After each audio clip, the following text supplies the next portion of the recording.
and Transformation Resort Limited. He is a leadership consultant, an executive coach, a governance expert, and a transformation strategist. He is a seasoned transformation leader and has 3 decades of progressive experience spanning from financial services and executive education. He has led programs that have trained and empowered over 6,000 leaders across Africa's public and private sectors. His work integrates strategic leadership, organizational transformation, and soft skill mastery, which helps institutions cultivate ethical, high performing cultures that are grounded in vision, empathy, and emotional intelligence. He is a former non executive director at First Bank of Nigeria Limited, where he chaired the board nominations and governance committee. Dr. Dodo contributed significantly to the strengthening of the bank's governance structure, ethical structure, and leadership continuity. He holds a doctorate in Christian philosophy from the Christian Leadership University, New York, and is a certified consultant and executive coach. She is passionate about human capital development. Dr. Dodo continues to inspire leaders to pursue clarity of purpose, personal mastery, and transformative impact in their sphere of influence. Ladies and gentlemen, if you are on this call, I believe it will be worthwhile listening to Dr. Dodo. I do not think it is easy. I want to use the word easy to be appointed a non executive director of one of the top 10 banks in Nigeria. Maybe it is easy, but I don't think it is. It's no small feat. And I think listening to Dr. Dodo this morning will kind of give us a clue as to the competencies he brings to play, the expertise he deploys, and all that has made him this terrific. I would like to be like you, sir. Good morning. Good morning, Obike, Chima. It's a pleasure being here once again. Thank you. Thank you, sir. You can go ahead, sir. Okay, so I'll try once again to see if I can share my screen so that we roll together.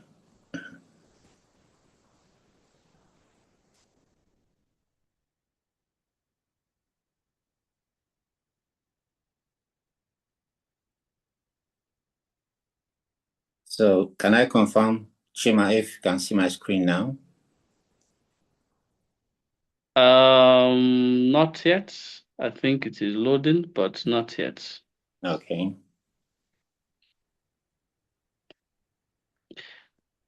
Yes, we can see it, but not the slide. Okay.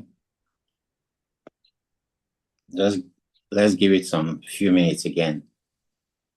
Okay, sir.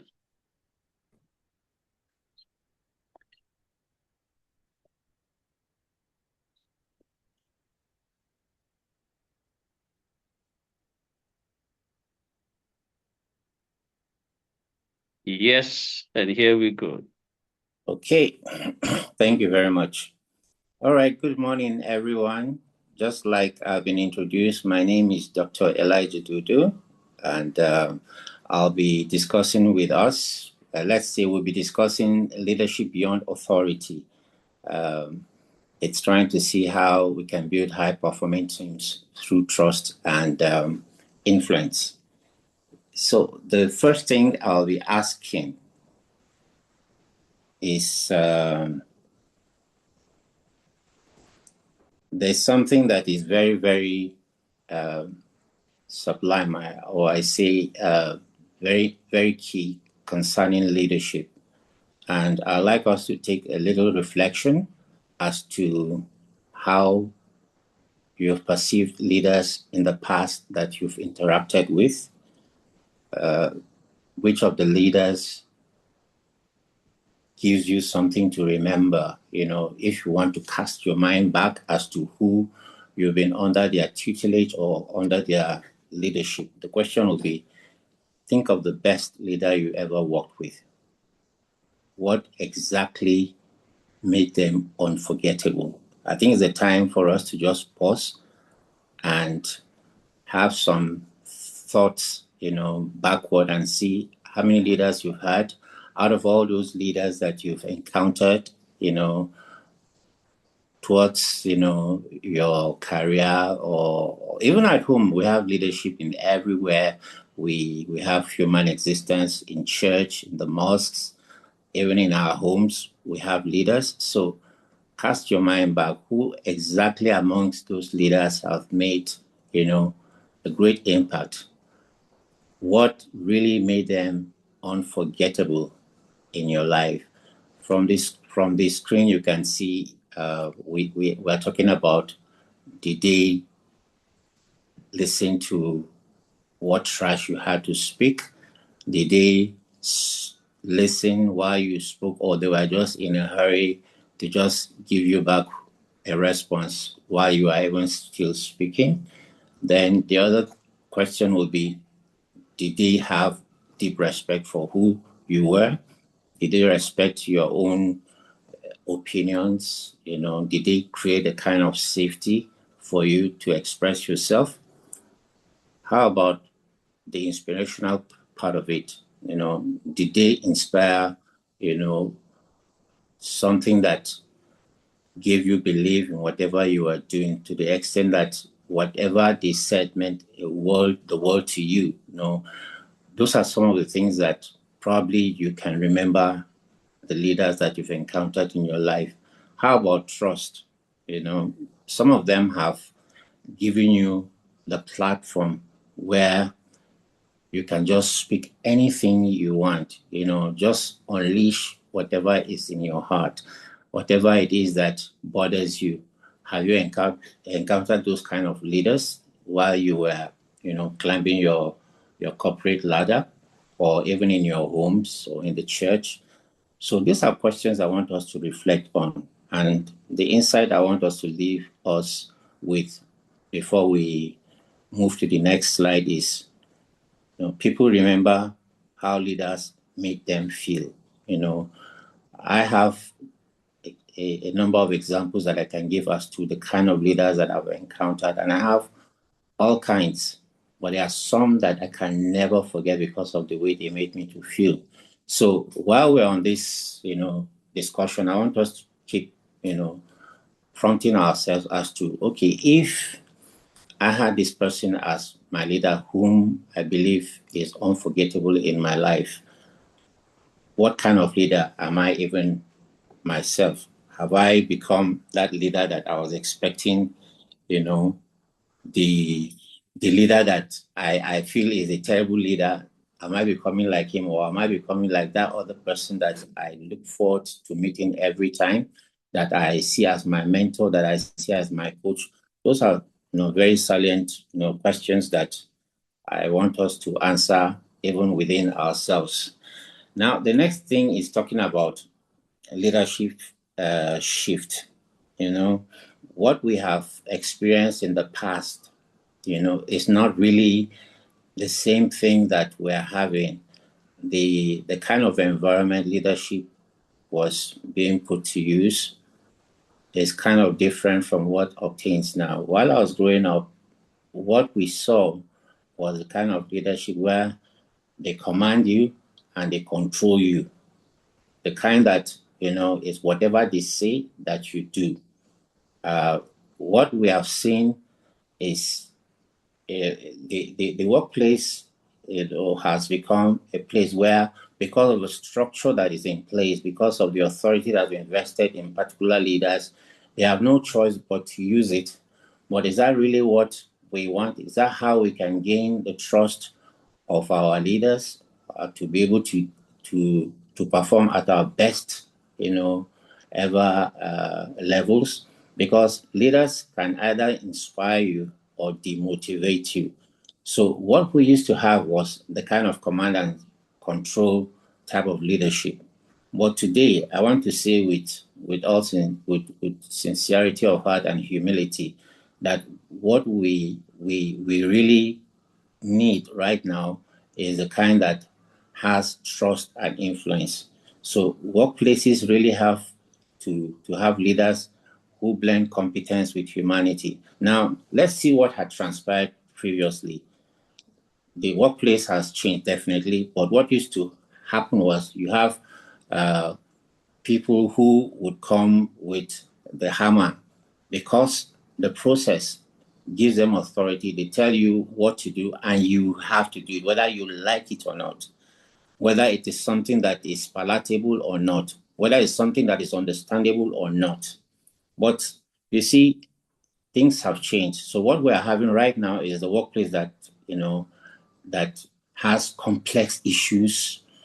It has a lot of things that are happening. So you need collaboration to make it work. It requires connection with that kind of the kind of individuals that we have, because we have Gen Zs now. We have people who are well read, who are well exposed, people who have you know access to information that you probably don't have. So the environment has changed. So authority alone is not sufficient. No, authority can buy you compliance. That's what somebody says, but it does not buy you commitment. Now, what will happen is if leaders who are emotional intelligence are in place, it means that they would be able to understand the things that their staff are going through, the people that they are, leading, what situations they are going through, and become empathetic towards them. And I believe that some of the things that we're experiencing in our workplaces is because, leaders have problems with their staff because the staff believe that they are not into them. They don't understand how they feel. They don't look at their emotions. They don't look at what they are coming, the baggages that they are coming with. So those are things that that are happening right now in the environment, in the workplace environment. And the next thing I want us to talk about is the issue of trust. High performing teams are always looking out for leaders that are consistent, leaders that are empathetic, and leaders who have an understanding of what they are going through. So that is what had transpired. Now, I want us to look at some basic questions that will ginger us to know whether we are on the right pedestal, whether we are doing the right things or not. And these questions will throw up challenges on us as individuals, as leaders. Now, those questions are just four. There are 1,001 of them, but I want us to concentrate on just these four questions. The first question is, do people feel emotionally safe around you? That's number one.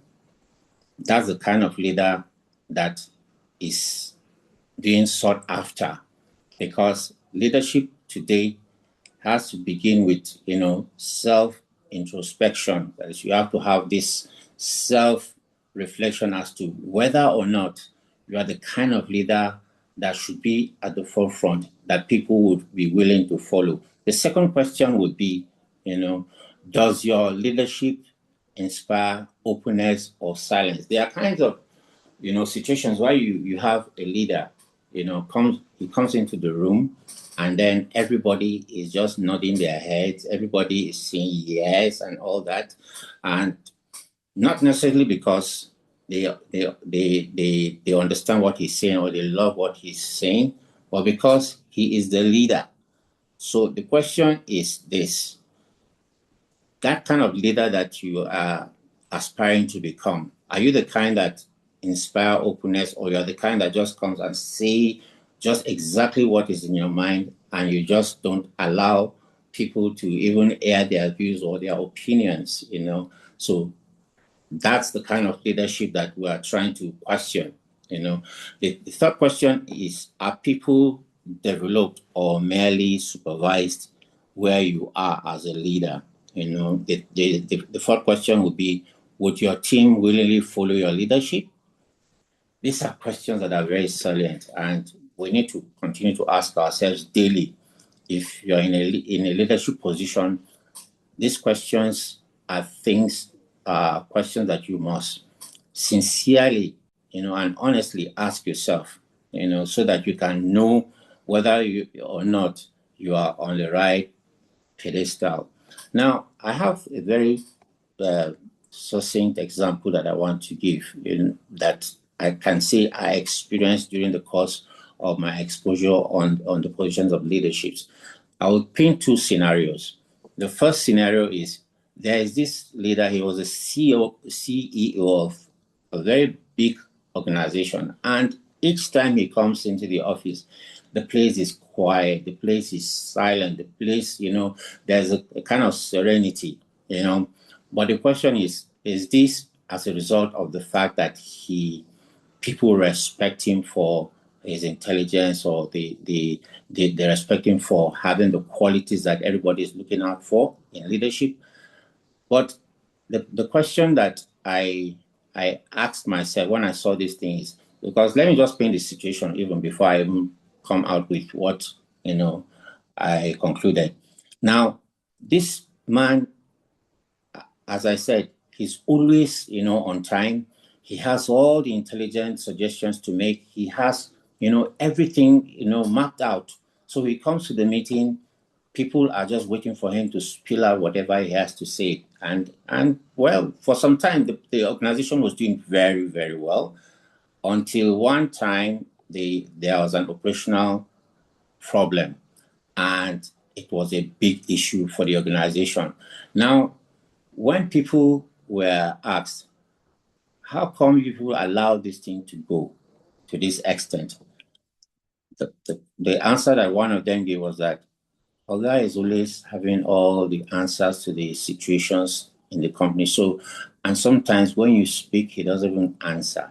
He doesn't even think twice concerning what suggestions, even if your suggestions are good enough, he doesn't even give a thought about it.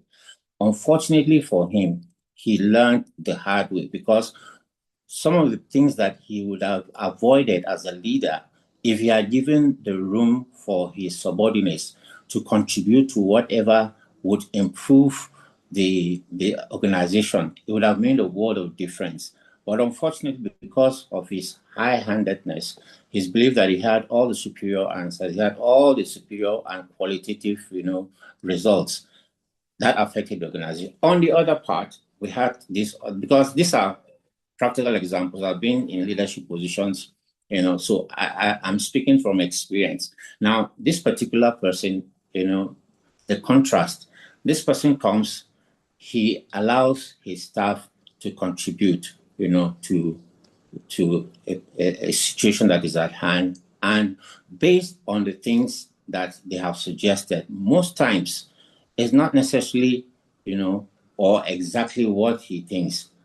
But because of the ideas that he has collated or has collected from, his subordinates, who are good with, I'll call them eggheads as well, because sometimes when you're an executive director in an organization, it means that you must have earned your pundits. So, and he uses all these advices or suggestions, and he puts up, those things.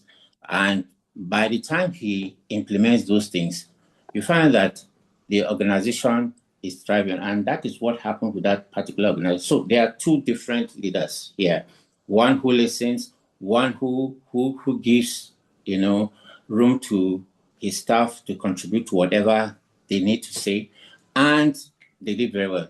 The contrast is the man who believes that he has everything going for him. He has all the intelligence. He has all the answers to the questions. Unfortunately, that organization, failed, but he had to learn the hard way, because somebody had to mentor him and coach him. And thank God they were able to redeem the situation. Now, we have 5 leadership, shifts, that have, we have to look at what transpired before and what we need to shift to. There are 5 of them, so I'll be very fast because I know I don't have so much time. The first type of leadership that transpired or existed was the type that had to do with control. We spoke about it in my introduction. Now, there has to be a shift from control to trust. How does it happen? You have to allow people to trust you enough to air their views, to speak their opinions, to give their suggestions. You must earn it. You don't bring the hammer and insist that it's what you're saying that is the right thing. But you earn the trust of your people based on the things that you've done with them prior. The second type of shift is the type that shifts from that of position, because we have leadership, people who are in leadership and who believe that because they have that position, they can do and undo. They have the power. But we're trying to shift from that kind of position of power to that of influence. Now, the question would be, what's the difference between authority or power to influence? I always give this example wherever I'm speaking about authority and influence. There's this balance that says you can take a horse to the river, but you cannot force it to drink from the river. I always say that I take authority as your ability as a leader to take the horse to the river.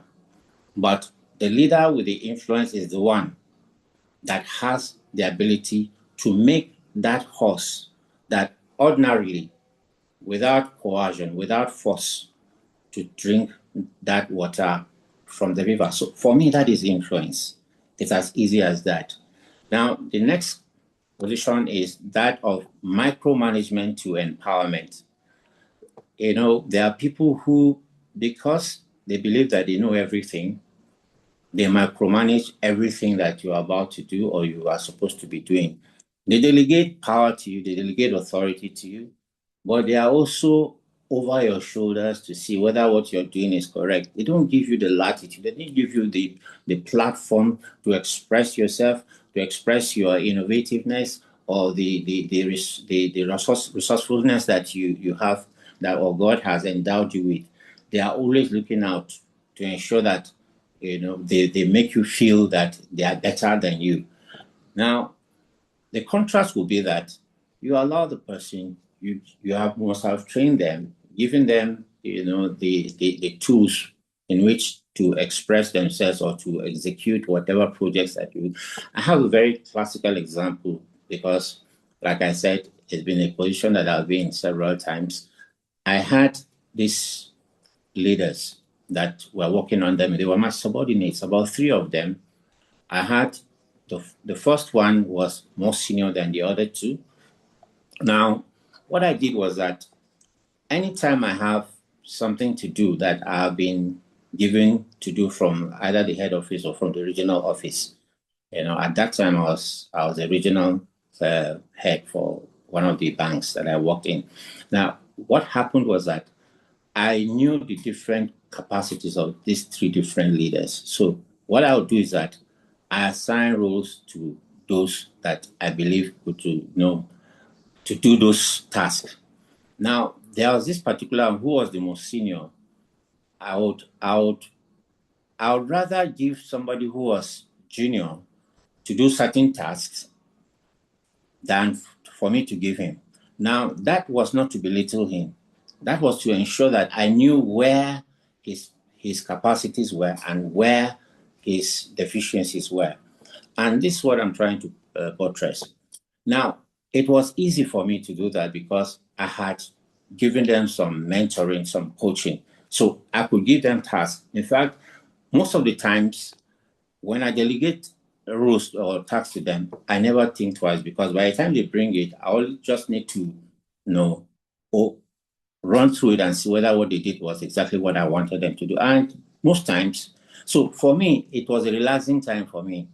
There are people who cannot delegate because they are afraid that by the time they come back to that seat, somebody else must have taken it. No, if you know what your worth, your onions, you'll never be afraid to delegate. And now what you do is you empower people by doing that. You make them become better. They become smaller bosses that you can always, go around.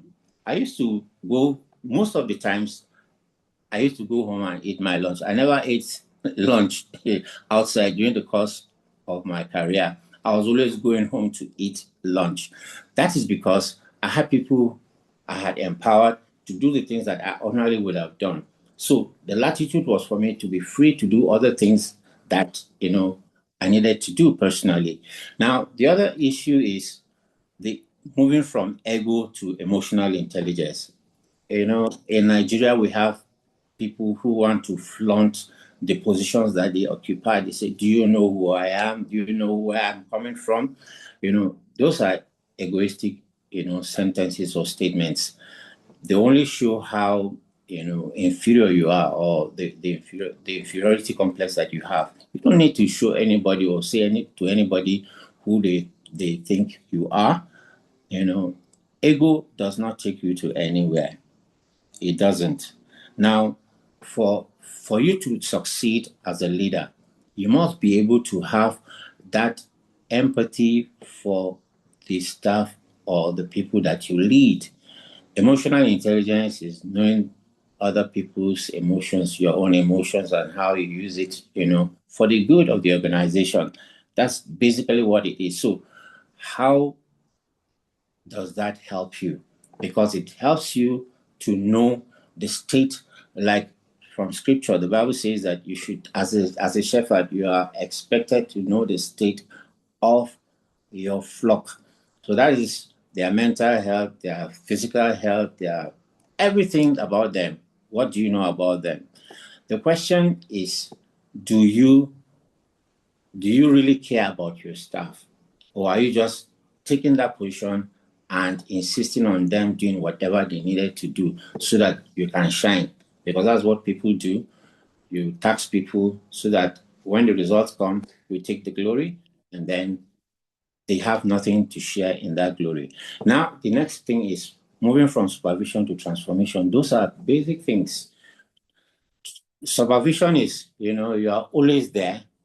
You are always giving them responsibilities. But the question is, how do you improve them? The tasks that you are giving them to do, does that improve their leadership skills? Does it make them better leaders? Does it make them people that can look back and say, thank God this man nurtured me. Thank God this woman made me who I am today. Because if it were not because this man gave me responsibilities that I thought were higher than my own capacity, I wouldn't have become what I am today. And there are stories that I can tell about. I had this particular lady. When she comes for meetings, she's always quiet. She doesn't say anything because she believes that people will not listen to her. And one day, and I said, look, I observe that you don't always speak during meetings. What's the issue? She said she thinks that her opinion may not be of any importance. So I said to her, please, anytime you have any opinion to suggest or to speak about, just let me know, and I'll allow you the opportunity to speak. And you can bet that the moment I started allowing her to express herself during meetings, her confidence grew. And before you knew, some of the suggestions that she was giving were quite superior to most of those that were always talking. Anytime you give a chance for people to talk, there are people who always want to talk. Sometimes they will give you off points.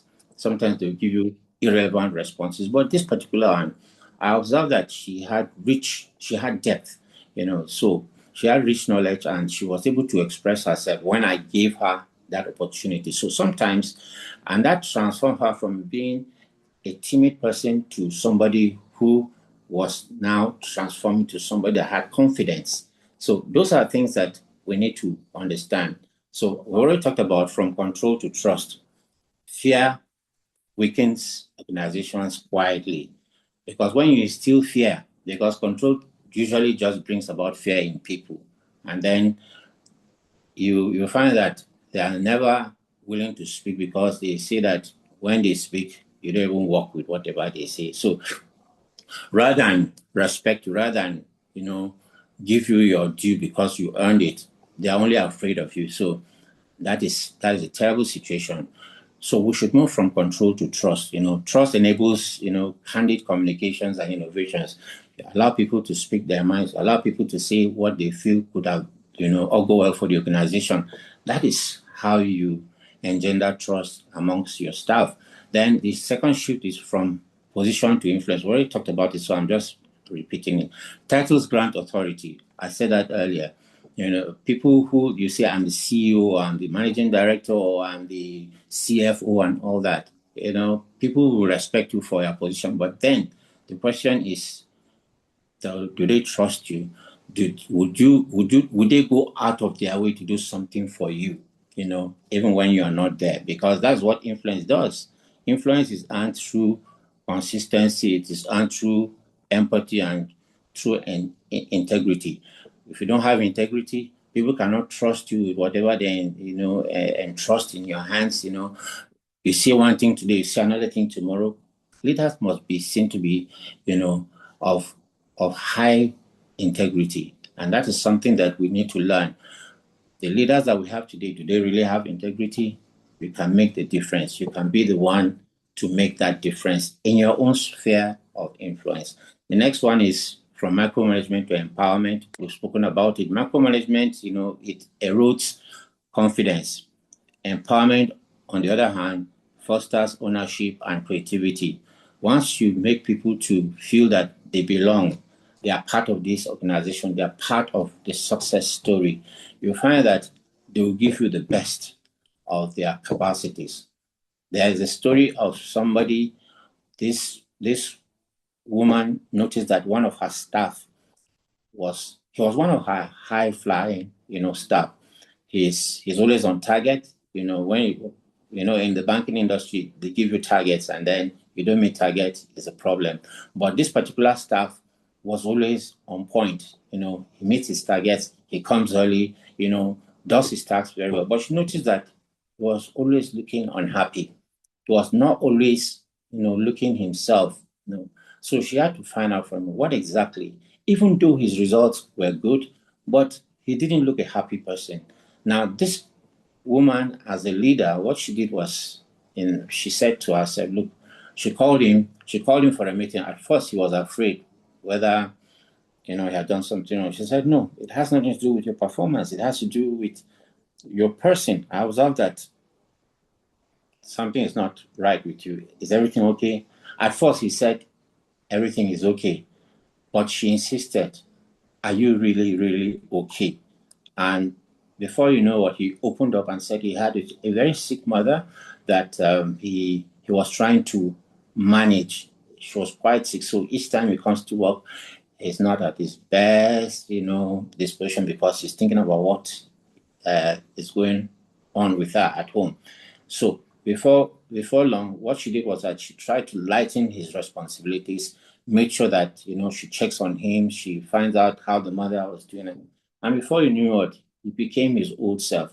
You see, that is somebody who has emotional intelligence, who expresses empathy towards her staff. And you can bet that she does that to not just one person, not just two persons, she does it to her team. And I can say with some little humility, that's the kind of person I was able to become while I was in leadership.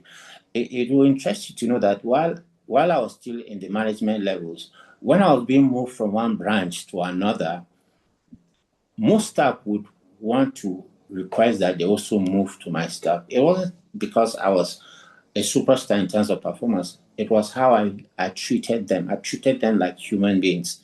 In fact, one of the problems I had with one of my bosses, if I must use that word, was when I first came to that organization, we had him.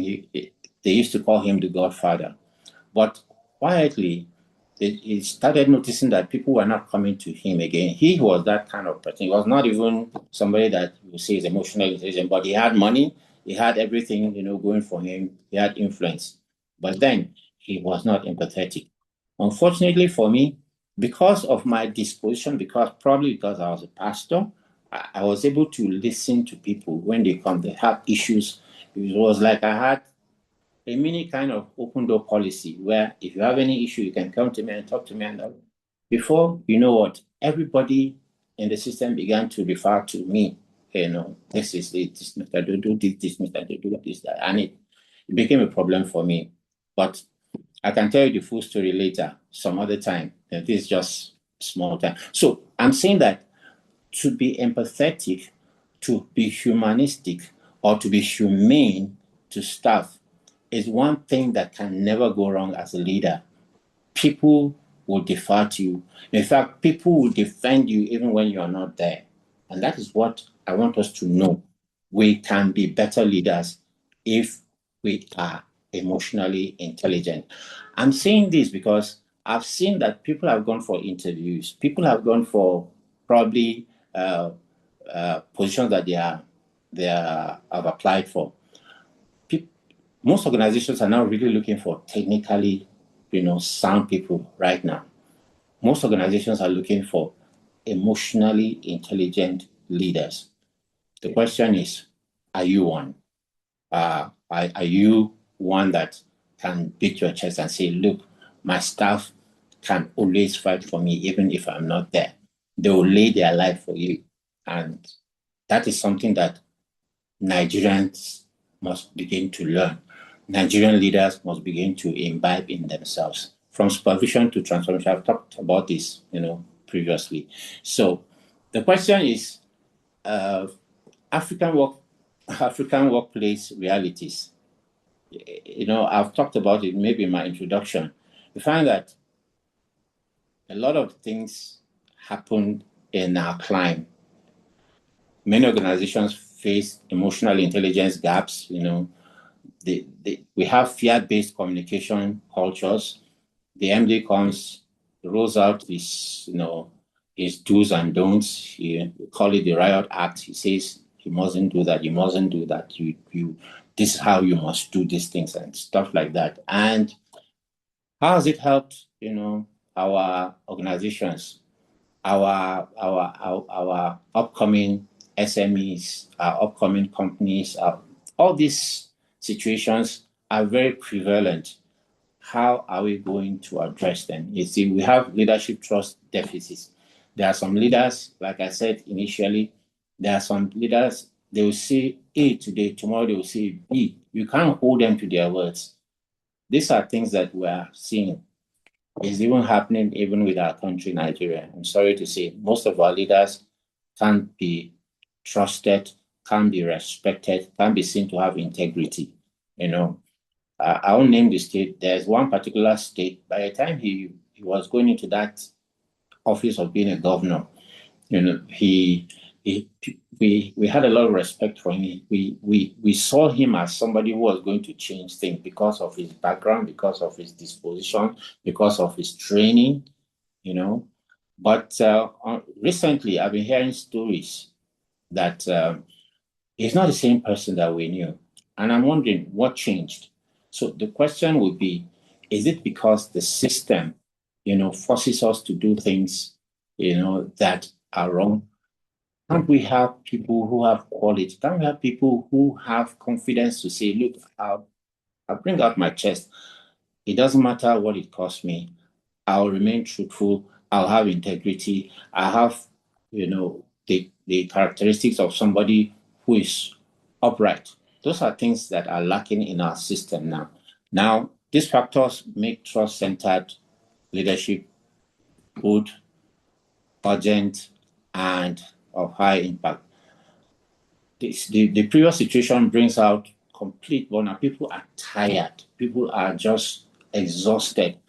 Their leaders are not in any way concerned. Their leaders are not in any way caring for what their needs are. And those are things that leaders must look out to deal with. And I believe that emotional intelligence gaps they hinder collaboration.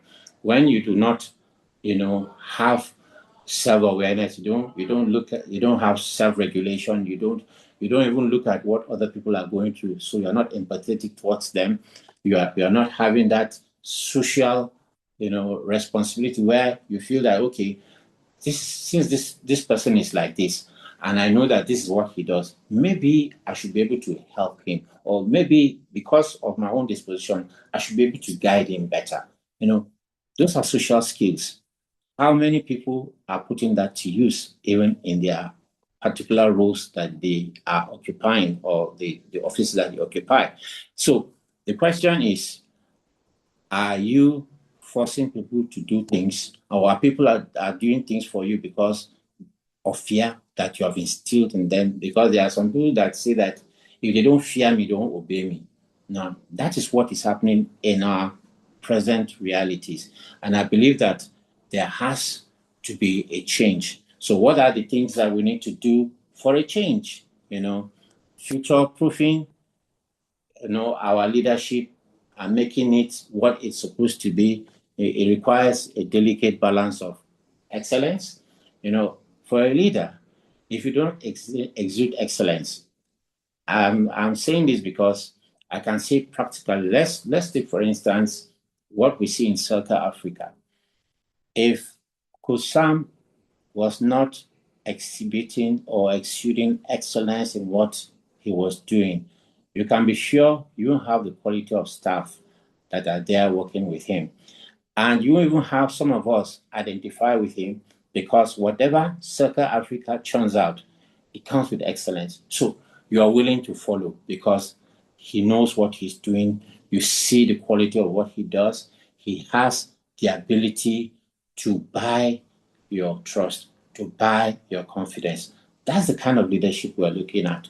People who would show you, from a Christian perspective, it says, if you see a man that is diligent in his ways, he will stand before kings and not before ordinary people. Excellence will speak for you. Excellence will always stand out wherever it is. Then how about accountability? Can you be held accountable for the things that are entrusted in your hands? Are you the kind of person that they say, this is 1 million naira? I want you to use this 1 million naira for this and this. Are you the kind of person that can come back and say, I use this 1 million naira for that purpose and for that purpose alone? It goes beyond just money. It goes beyond just, finances or resources. It has to do with, what about if you are given charge of human beings? Are you accountable for them? Like I said initially, it says in the Bible that the shepherd should have oversight. Look at the state of your flock at any point in time. Are they doing well? Are they doing okay? Are they healthy? Are they such that need some prompting? Do they need motivation? That's being accountable. How about emotional intelligence? We are speaking about emotional intelligence. We don't need to speak about that, but see, we can't do without emotional intelligence. And that is why I see it as a core. If people were emotionally intelligent in Nigeria, we can have a better Nigeria. We have people going to take people from their homes, people who are slaughtered, people who are kidnapped, and ransoms are being requested for ridiculous amounts.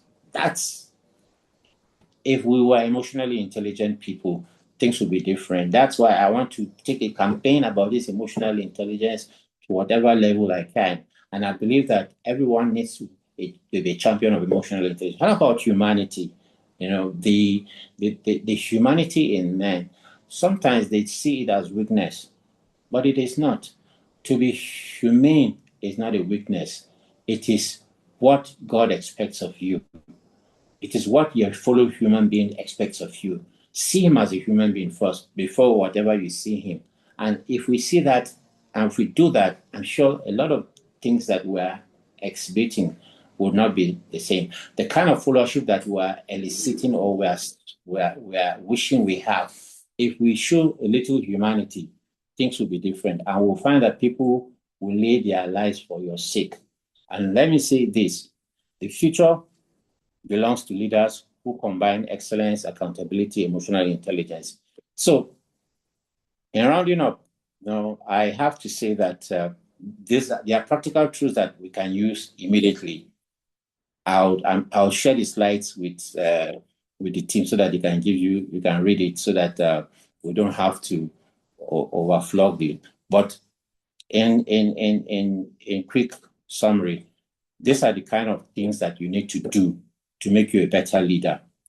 Sometimes you need to just pause and ask yourself, take a breath before responding. Uh, don't react, respond. We always say that in emotional intelligence. How about weekly trust conversations? Ask two simple questions, just self-reflect. What support do you need? Ask your people, do you need any support? Do you want something from me? The second one is, what obstacle is slowing you from performing? Then, how about replace control with clarity? Don't give roles to people or tasks to people without them knowing exactly what you want them to do. Be clear about it so that when you delegate those tasks to them, they can do it with confidence. And then you can be happy that they did the right thing. Then the last thing is the leadership mirror. Ask yourself, what would I willingly follow? Sorry, would I willingly follow myself? If you are a leader or you are a follower, you just look at yourself. If I were a follower, would I follow myself as a leader? That will help you and ask that answer to guide the immediate. So, last reflection and charge. Does your leadership create fear or trust? Are people developed or diminished? What behavior would you change immediately? Lastly, people may forget your authority, but they will never forget how your leadership made them feel, grow, and believe in themselves. Thank you very much. Sorry, I just had to spill it out because I know that if I allow time for questions, it might, not allow me to finish my slide. So thank you very much for the opportunity. God bless you. So if there are questions, okay, if Obike, Chima will allow you to ask questions, fine. I'm open to it. Thank you very much. Thank you so much, sir. Thank you so much. Thank you so much. Thank you so much. Okay, so I think Dr. Ben has a question for you, sir. I will read it out. Okay. Okay. What is your take on the importance of emotional intelligence versus getting results? Many believe that emotional intelligence and empathy are relevant in the face of getting results. In other words, does the market reward emotionally intelligent leaders or leaders with results? Oh, okay. Thank you, Dr. Ben, for that question. The emotional intelligence aspect of leadership does not preclude the fact that, in fact, emotional intelligence is what gets you results. Because when I said leadership beyond authority, I said that we're trying to build high performing teams by using trust and influence. Now, if you're emotionally intelligent and you understand, what is a hindrance to whoever you are giving a task for, and you are able to give him the tools, give him the encouragement, because part of emotional intelligence is motivation.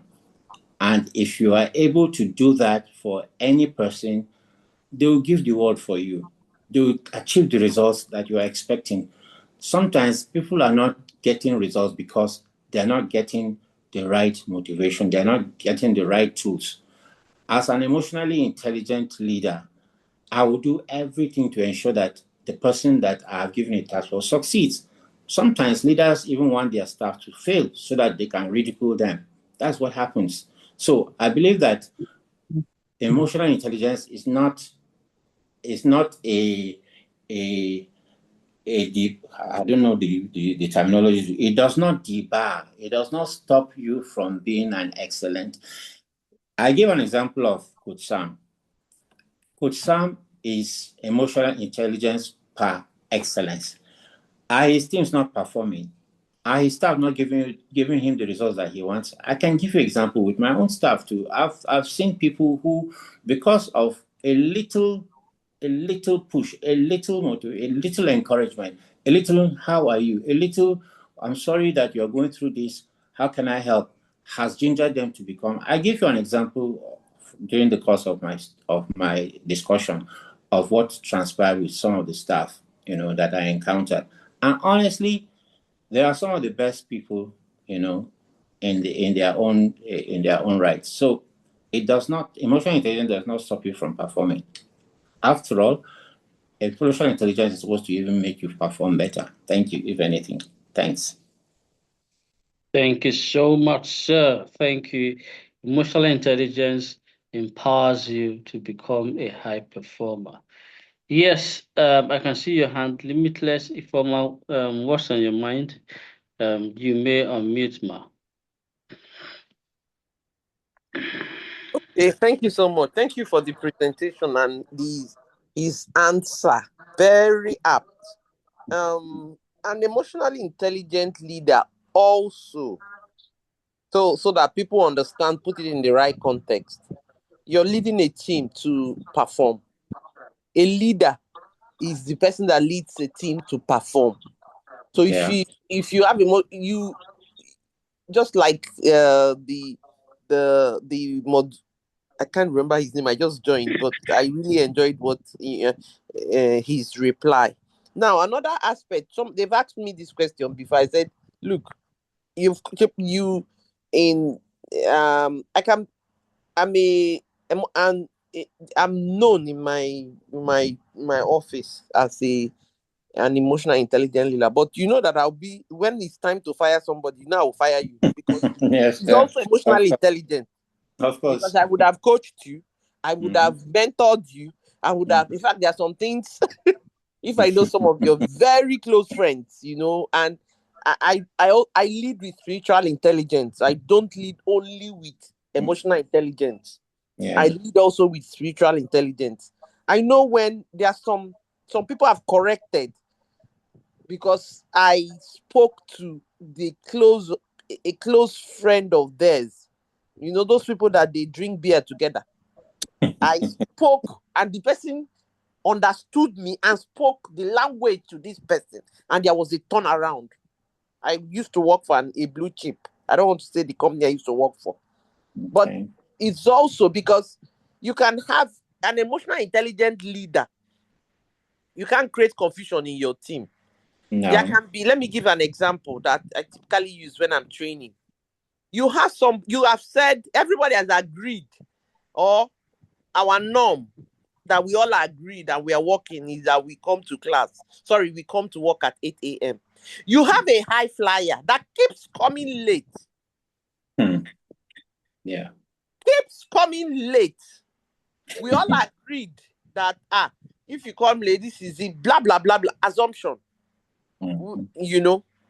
You've coached, you've mentored, the next is to fire the person, because if you keep enabling that person, the Yeah. other people will start saying that person, you prefer the person is doing nonsense and you're preferring it. So you're Yeah. already creating confusion in your team. So that is also emotional intelligence. Thank you. Thank you so much. Kabiru, do you have anything on your mind? Make it snappy. A minute will be good. Thank you very much for the opportunity. Mine is a question. Thank you, Dr. Dodo. Wonderful presentation. My question is, how can you use emotional intelligence and social intelligence to change negative perception, especially in the society or the workplace, basically? How does this come into play? What are the interfaces that you need in changing people's mindset? Because we're not talking about the workers internally now. We're talking about also the public. How do you do this with EI and SI? Thank you very much. Okay. Thank you very much, Kabiru. When we talk about emotional intelligence, we know the various pillars, of emotional intelligence. The first is self-awareness. Then the second one is self-regulation. Then we talk about the third, which has to do with empathy. Then the fourth one is motivation, and then the fifth is social skills. Now, your ability to interact with people, this is what emotional intelligence really is. you are expected to have an understanding of the emotions of the other person. You have the understanding of your own emotion, and then use the knowledge you have of these two emotions, and then you combine it to make a decision. Now, people's impression or people's negative, you can sometimes it's not as easy as saying you can change anybody's mindset. It's difficult to do that. One thing you do as an emotional intelligence person is you have the skills to relate with people. Now, the first thing is that other person. I always said to people, even if I were working with the devil himself, I would work very, very well with him. The reason is simply because I already know that he's a devil. So my response would be, okay, fine. I'll I'll put myself in check first and foremost and see, okay, since I know the devil is intending to hurt me, so I've guarded myself. So whatever he says, I already have like an armor that protects me from the darts that he will send. So for people to have, an impression about you, the first thing is that you can never please people, no matter what. But do in your own best, interest to ensure that you give out your best, put out your best foot, out there, and be the best that you are supposed to be. Because whether you like it or not, whether you do well, people will talk. You do bad, people will talk. But then be the best version of yourself so that even if somebody else is saying something negative, there are people who say, I beg, that one, what you're saying is not right because this is what I know about this person. So emotional intelligence is actually supposed to protect you because when you talk about emotional intelligence, you're talking about a pyramid. You have, you in the at the top of the pyramid, you have the environment at one side, and then you have others at the other base. So those things, they must coordinate well to ensure that you have a balanced situation. So emotions, are things that change, at different times. We are just a bundle of emotions, whether we like it or not. Sometimes you're happy, sometimes you're sad, sometimes you're just not anywhere. So these things, your understanding of these various emotions will help you to relate. And that's why we say when things happen, don't just react, respond. That means you're giving yourself time to think over what the person has said, then you can now respond. So it's not really about you. You can't change anybody anyway, but what you do can make somebody to really realize that what you say is what you do, and people will respect you for that. I don't know whether that really answers your question, but that is what I have to say on that note. Thank you. Thank you so much, sir. Thank you. I hope you got value there, Kabiru. Yes, absolutely. Thank you very much. Okay, thank you so much. All right, so that being said, thank you so much, Dr. Elijah. Thank you very much for the Your privilege. session spoke more to leaders, corporate leaders, team leaders, senior executives, and of course, it was an introspective one because it's more like helping us to ask ourselves, how are we even doing this leadership? How am I giving leadership to my team? How am I giving leadership to the people around me? What am I even doing? How am I coming up, when I give instruction and my leadership? And of course, the perspective of emotional intelligence. Just a quick one that our emotional intelligence and anger management certification combined course comes up June 17th to 21st. So this is a good time for you to know more about emotional intelligence.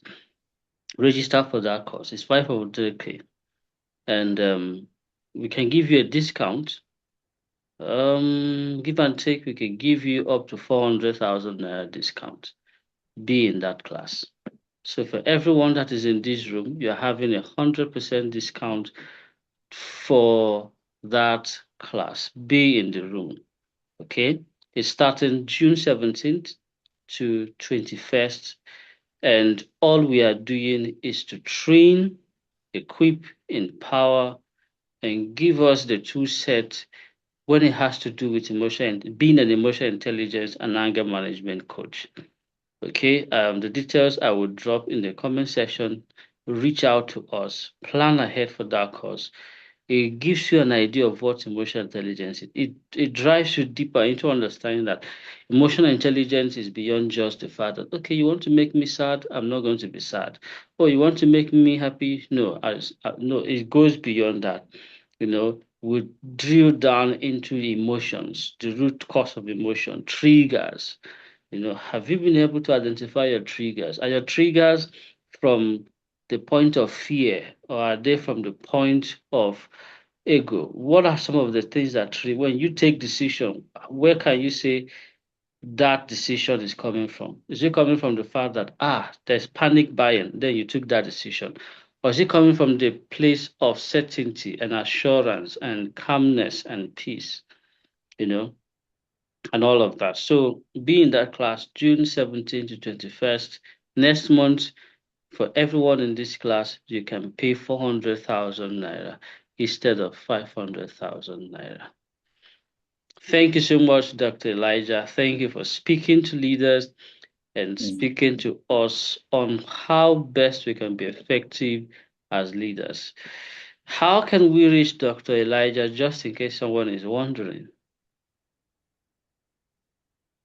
Okay, my phone number is on the slides anyway. So if I was just saying that you should please make the slides available to people because they are asking. So you can, I'm sure you have a way of reaching out to them. So, but maybe my phone number is, you can take it while you're here, 080 33 60 4844. I take it again, 080 33 60 4844. You can reach me on WhatsApp with that number as well. Thank you very much. God bless you all. Thank you so much, Dr. Elijah. Thank you for all you do. And please do reach out to Dr. Elijah for your training, your strategy session, your facilitation project, whatever it is that has to do with your governance and all of that. Reach out to Dr. Elijah. He is an expert in that field. And of course, his background in the financial services, the financial sector, up to the level of being a non-executive director gives him that competitive edge. So you need someone like him around. Reach out to him, and that would be a good one. Thank you so much, sir. Thank you so much for your time. We will move straight into the second session because we have already moved into our schedule. So we've eaten a little into our schedule. I see that our second speaker is up, Adanma Nwokorie. I will just read briefly about her while she's setting up. I see that she's trying to set up. Okay, so Adanma is a coach. She is an executive coach, a learning and development expert, and a humanitarian that is committed to helping human potentials blossom. She has mastery of soft skills for better living, including areas like emotional intelligence and their likes. She is the lead consultant at Evinty Corporate Services and the driving force behind the Cornerstone Workshop, where she designs and serves transformational experiences that empower individuals and organizations to grow with clarity, purpose, and confidence. She's rooted in deep belief that personal development can put one at a better level. She's very passionate about family, societal progress, and her work is centered on one mission, helping.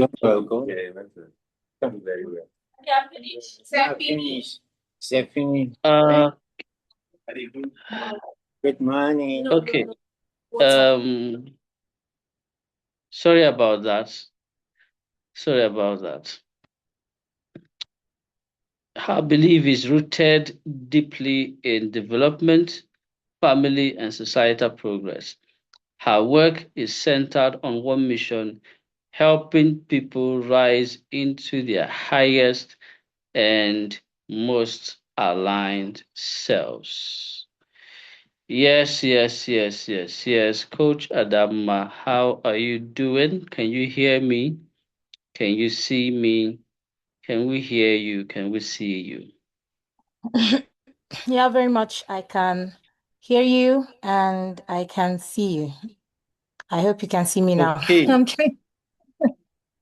Yeah. Yes, we can. Okay. Um, is it okay to rename your device? I see user, Okay. just in case someone is wondering, who is this person? Nonetheless, you can I'm share your back. slide if Yeah. it's possible.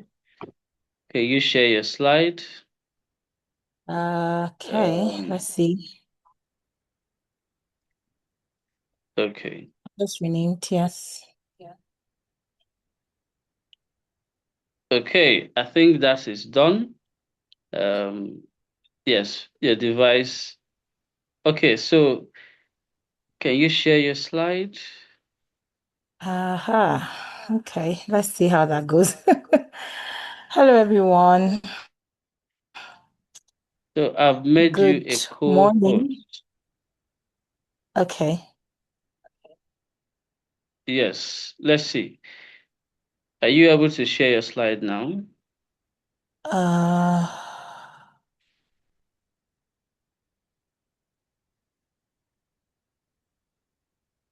I see you are on two devices, so you can share your slide. from the second one, I guess. Either of the two devices.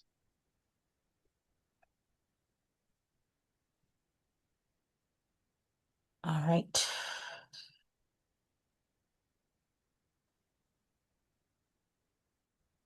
Okay, can you see it?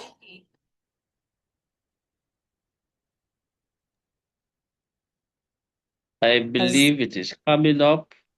I believe it is coming up. Yes, yes, yes. Yes, we Okay, can. let's see. Okay.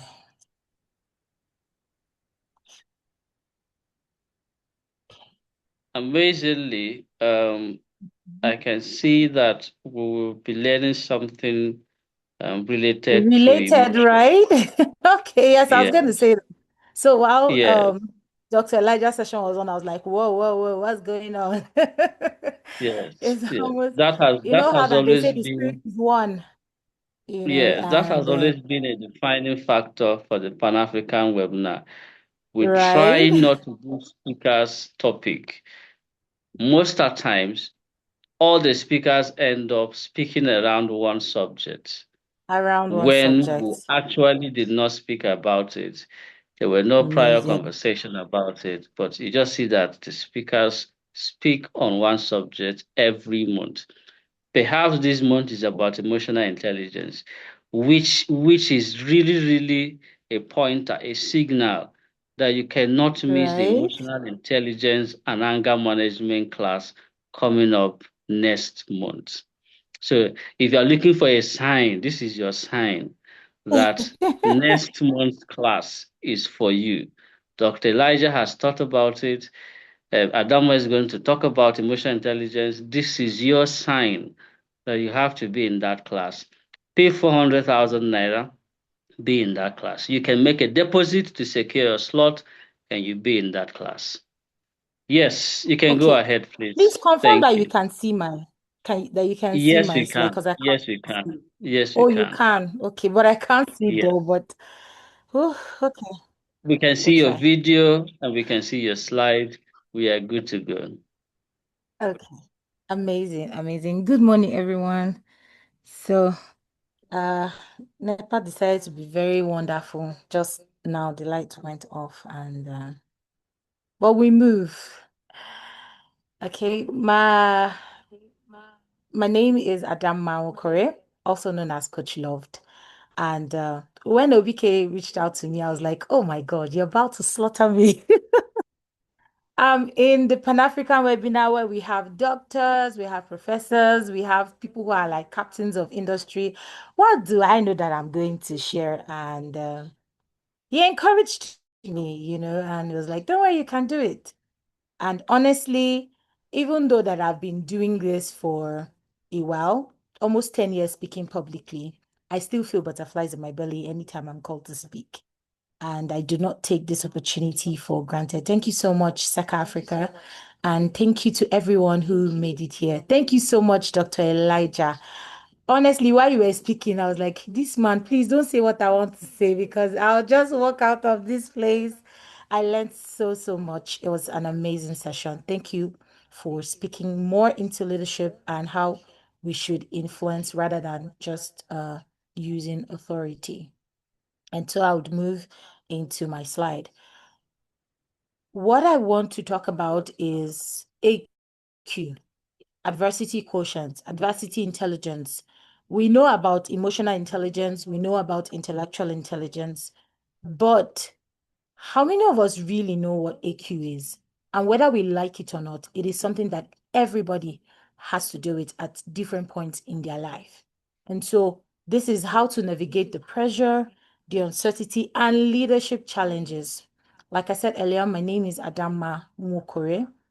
I'm now addressed as Coach Loved. I'm the lead consultant of Eventi Corporate Services. We are into trainings, advisories, basically soft skills. I'll start with sharing a bit of my story. So, besides being a corporate trainer, I'm a humanitarian and a serial business owner. I run an image branding service.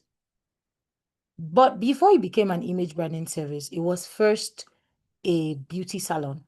So about a year ago, I wanted to start my business. I was excited. I'd always loved to look beautiful. Sorry, I'm not on my makeup today. You'd have understood what I was saying. I love to look beautiful. I love to make other women look more beautiful.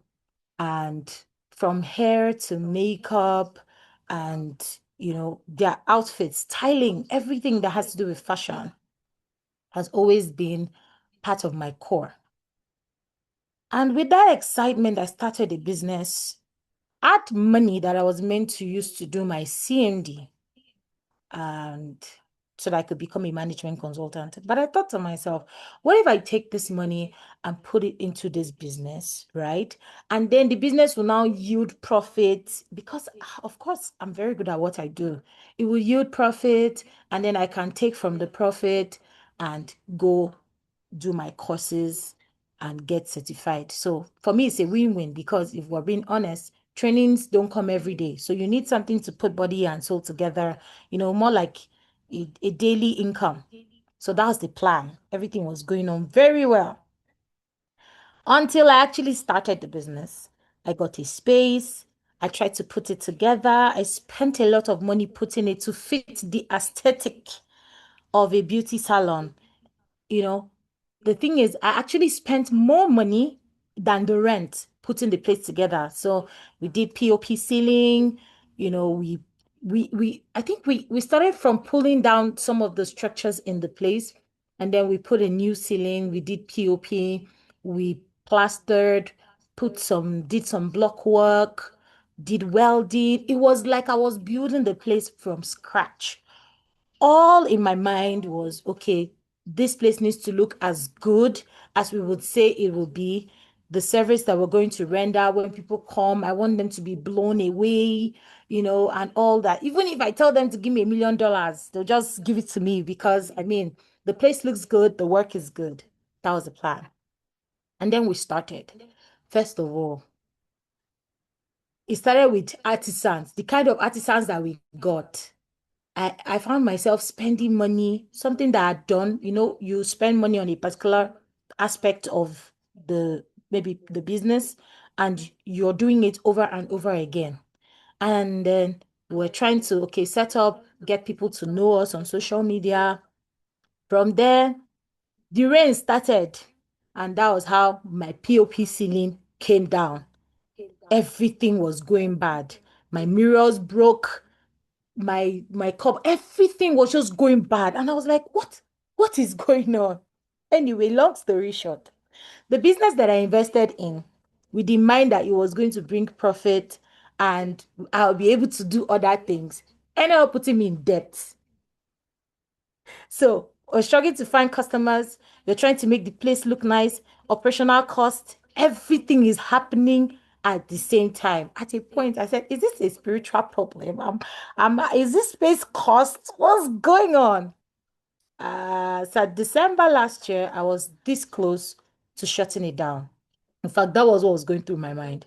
And you know how that the people talk about the algorithm, that anytime you talk about something or you're contemplating something, you start seeing it on your feed.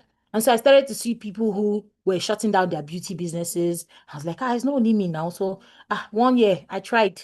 I didn't know I'm not a failure. I've tried it. I tried everything possible. It didn't work. I was looking for people or reasons to validate why I should shut down that business. In fact, the business that I thought that I was going to start to be able to fuel other businesses, it was other businesses that were fueling it. The business almost couldn't stand on its own. But then something happened. There was a turning point, I think in December or January. I don't know how many of us know about the fire that happened in, I think it was December 24th. December 24th last year in Lagos, the 22-story building.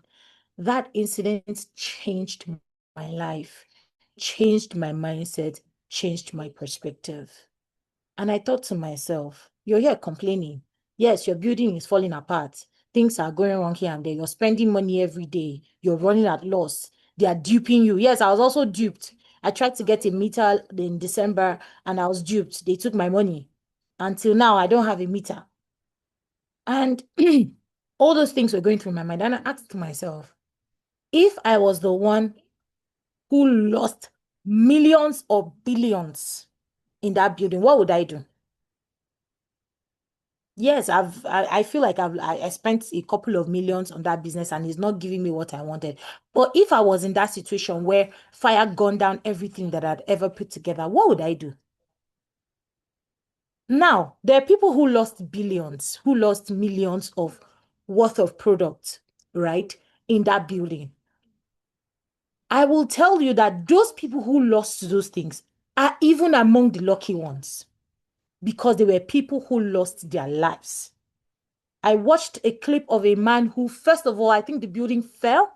It fell on him.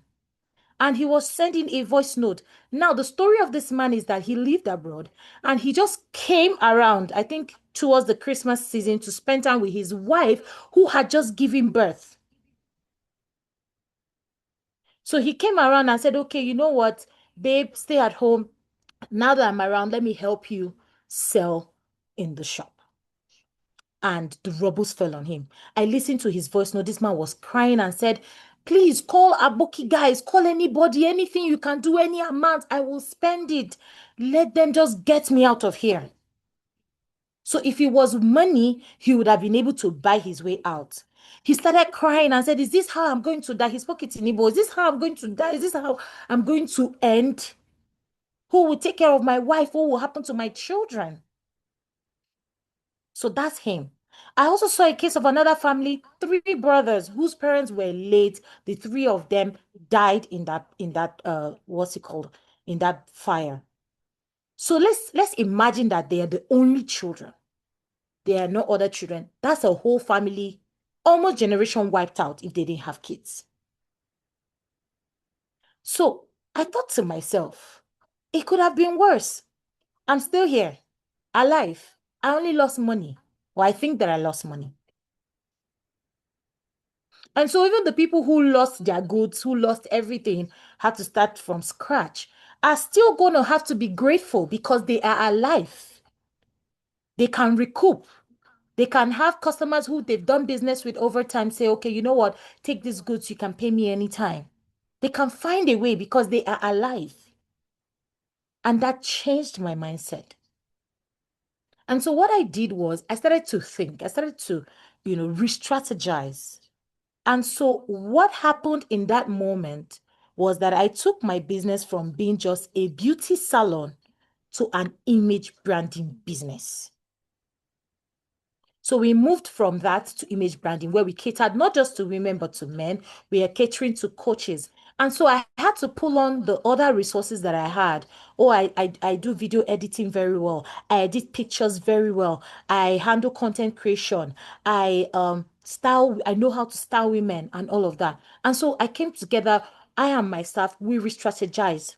And we turned it into an executive branding package. So we have packages where coaches come, and when they come from their hair, for instance, the women, from their hair to their makeup, their outfits, we do branding consultations. Okay, how do you want to be known and all of that? We put them together, and then we take them pictures in the photo studio, and then from there we help them create content, and now we are managing pages. And I can tell you that the fulfillment and the joy that I have, I haven't felt, I hadn't felt it in a very long time from the time that I started that business. At the time when I was going through the challenges, I was becoming numb to my business because I didn't want to be in that space. It reminded me of, will I say maybe the monies that I've lost or what could have been. I was irritated. And so that's part of what has pushed me to talk about what we're going to be talking about today, which is adversity quotient. So some people face pressure, setbacks, criticism, financial stress, and uncertainty, but yet they remain focused, calm, and productive. While other people feel overwhelmed by those same challenges. What is the difference? What is the difference between somebody who has lost their business either to fire, or they've lost their goods at sea, and what's the difference between the person who built all over again and the person who said, oh, I've lost all my goods, I'm going to drink sniper and die? What's the difference? Adversity quotient.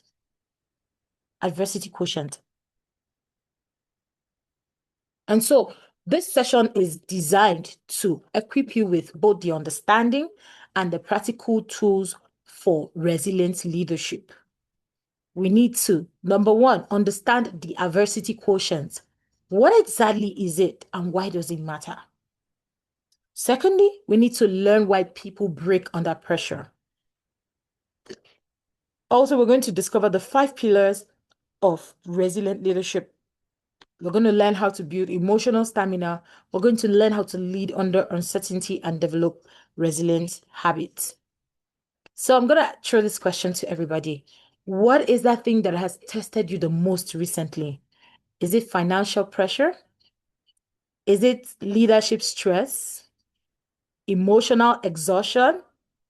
Family responsibilities? Or career or business uncertainty? Can we put that in the chat box, please?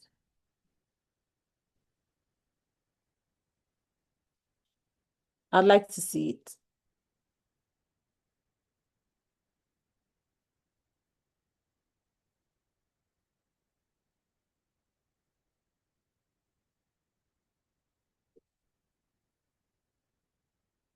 So while I'm waiting, I'll start with mine. First, it was financial. I think it was everything.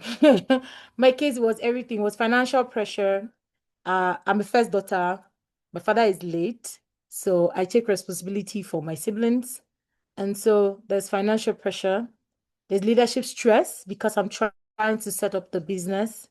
And I'm not running one business. I'm running about 3 businesses. There's emotional exhaustion because, so I've heard a quote that says, you want me to be fighting for survival and fighting for your love. How many swords do I have? So you're trying to get your emotional life in check, and you're trying to survive at the same time. There's family responsibility, and then there's career and business uncertainty. Please, if you can hear me, let me know that you can hear me, please. Yes, there are Uh, responses in the comment section. okay, yes, I can see that. Uh, the lady says family responsibilities. Honestly, the life of a man, God, I do not envy you at all. A few years ago, when I was much younger, because of some of the things that I had encountered as a lady, in terms of harassment and all of that, I said, if I come back to this life again, I want to be a man. I thank God that he does not just answer you, when you just say something, uh spontaneously. He does not just grant it, because I can't, now that I understand better what men go through, I do not wish to be a man. Thank you, God. Okay, so yes, emotional stress, career, business pressure is a whole lot. So what is adversity quotient really? It is your ability to remain functional, adaptable, emotionally stable, and solution focused, even when the circumstances are working against you. It's not about avoiding hardship. It is about knowing how you respond when hardship arrives. So I came up with this quote on adversity, and it says that adversity is an unwanted guest that never asks for permission before entering your life. It doesn't come and say, is it a good time? Can I come in? But when it leaves you, sometimes it leaves behind wisdom, strength, and fire that you would have never discovered on your own. I mean, why would I want to go and put my business, put myself in a position where I'm struggling? I put money into a business to make money back, and then I'm now in debt. Like, who in their right senses would want to do that? But that's what happens when adversity comes. But what is your take out from that situation? And that's what determines your adversity quotient. So why does it really, why does it matter? Why do we need to know about this? Because whether you like it or not, adversity will come. As far as you are alive, you will encounter adversity. And adversity will not say, oh, I've come once in your lifetime, oh, let me give you a break. No, it can come as often as possible.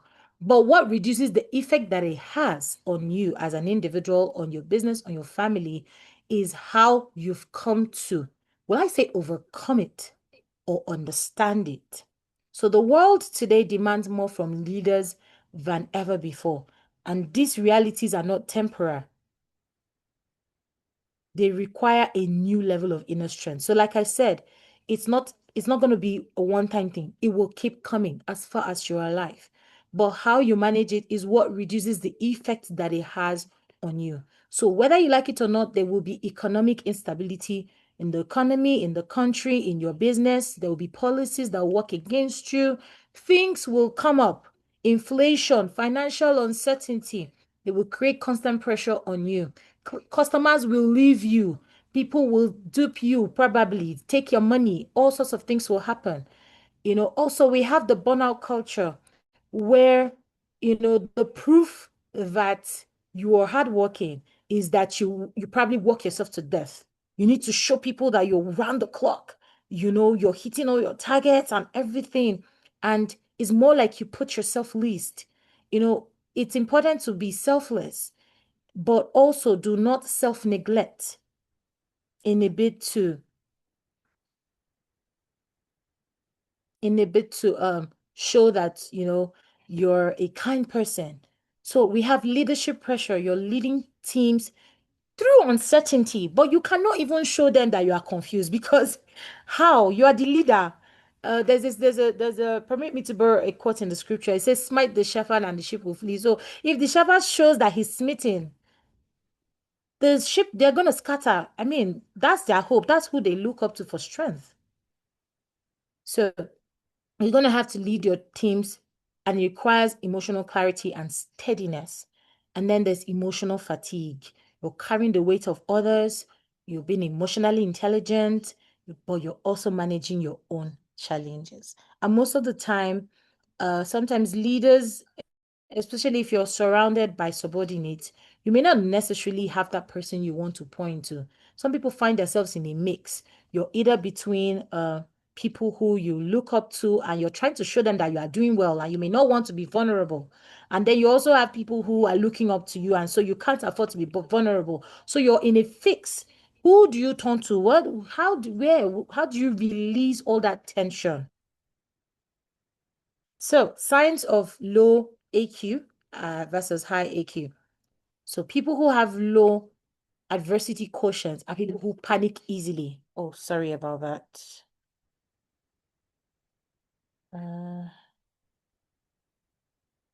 Okay. All right, thank you. We're back on. People who have low AQ are people who panic easily under pressure.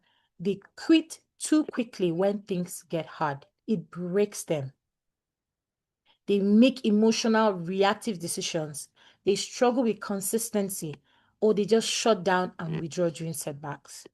You know, for those of us who are Christians, we see people who go through certain times and they say, you know what, I will tear my Bible. I won't go to church anymore. They just shut down. And we have the signs of AQ, of a high AQ. They stay calm and clear under pressure. They adapt quickly to changing circumstances. They recover from failure very fast.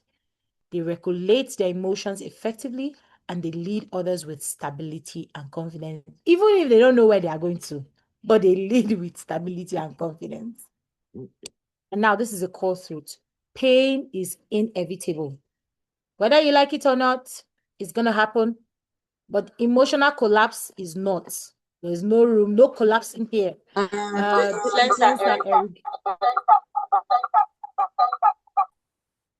Eric, good.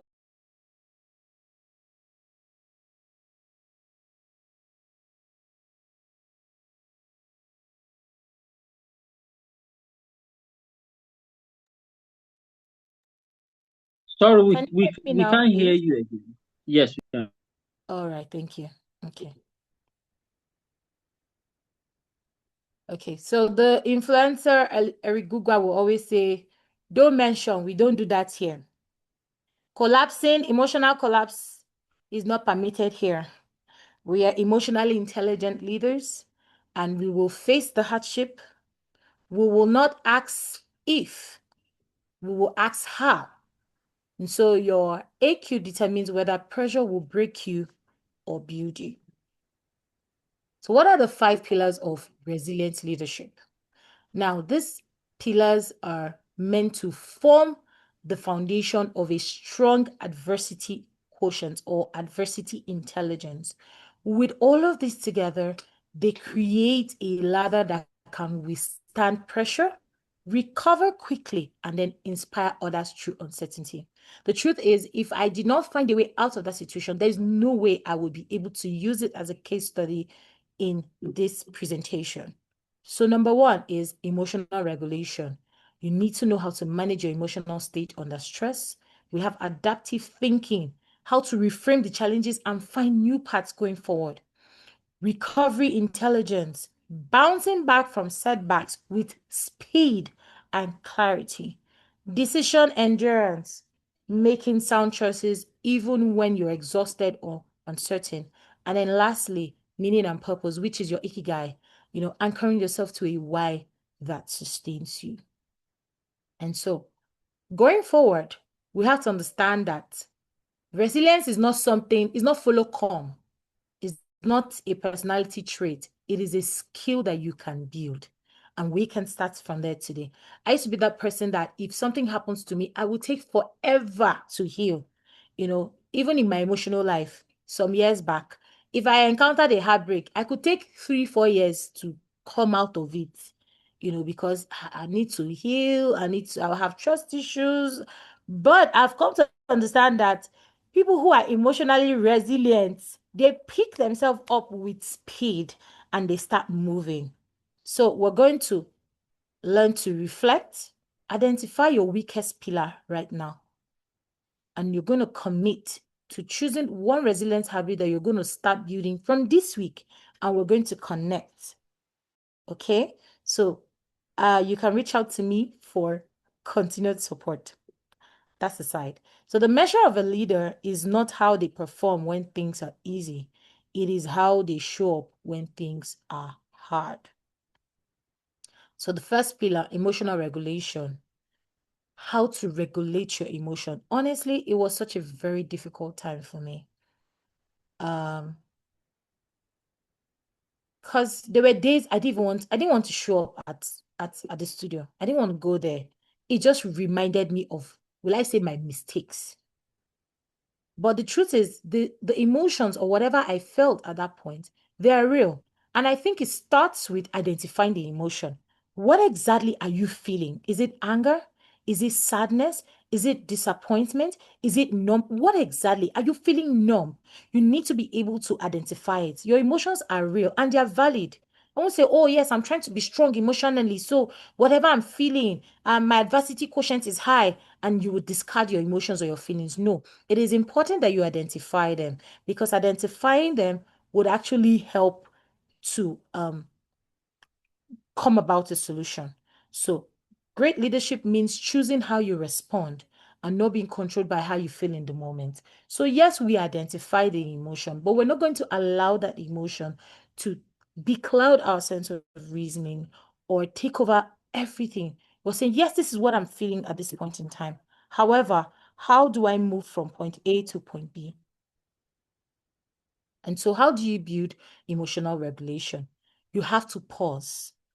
Stop before reacting, create space, create time. What am I feeling? I'm feeling disappointment. Why am I feeling disappointment? I'm feeling disappointment because I invested money and in the business and I thought it was going to bring me financial freedom, but it turned otherwise. Okay, fine. This is what it is. What can we do about it? What do we do in going forward? Okay, fine about it. We can re-strategize, reposition the business. How do we re-strategize and reposition the business? Rather than, oh, my life is so terrible. Oh my God, my business is failing. I'm not good at business. You know, there was a time I told myself, I said, yeah, I've never had experience in this business. It was born out of passion. So perhaps this is me learning on the job, rather than the former thought of, are you sure I'm not having a spiritual problem? Is somebody after me?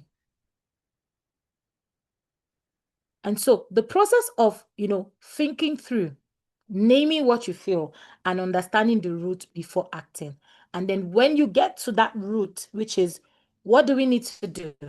What's the next step forward? That is you responding. You choose a deliberate and value-driven action. And so for me, when I thought about, transforming the business into an image branding business, I thought about it, yes, as a coach, there are a lot of people who they need to have headshots, they need to have content out there, but they don't even know how to start. And I have all of these skills. And so I put them together and I made them into packages. I created them into packages. And, God being so kind, I attended the executive business, the life business and executive coaching by SECA. And I found myself in a group with other coaches, and some of them, were having these challenges. And so I pitched to one person and I said, I can help you. I can help you, set up your brand.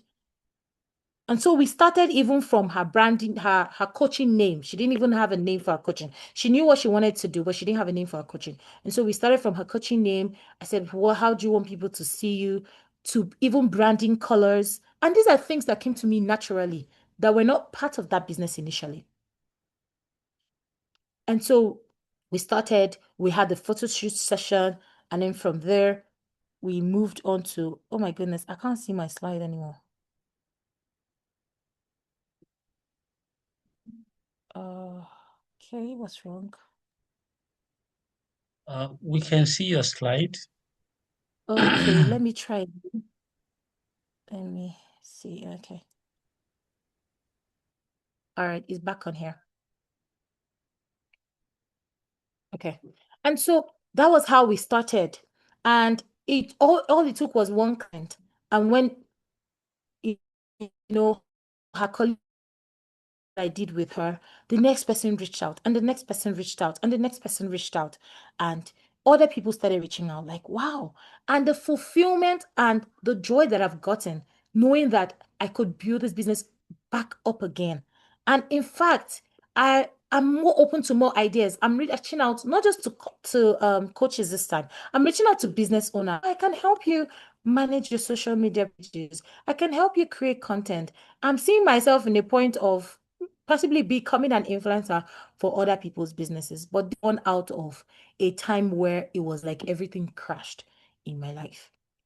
So what usually triggers you? What situations usually trigger you emotionally as a leader? And how do you typically respond? So take a moment and reflect honestly, because self-awareness is the foundation of both emotional intelligence, emotional regulation.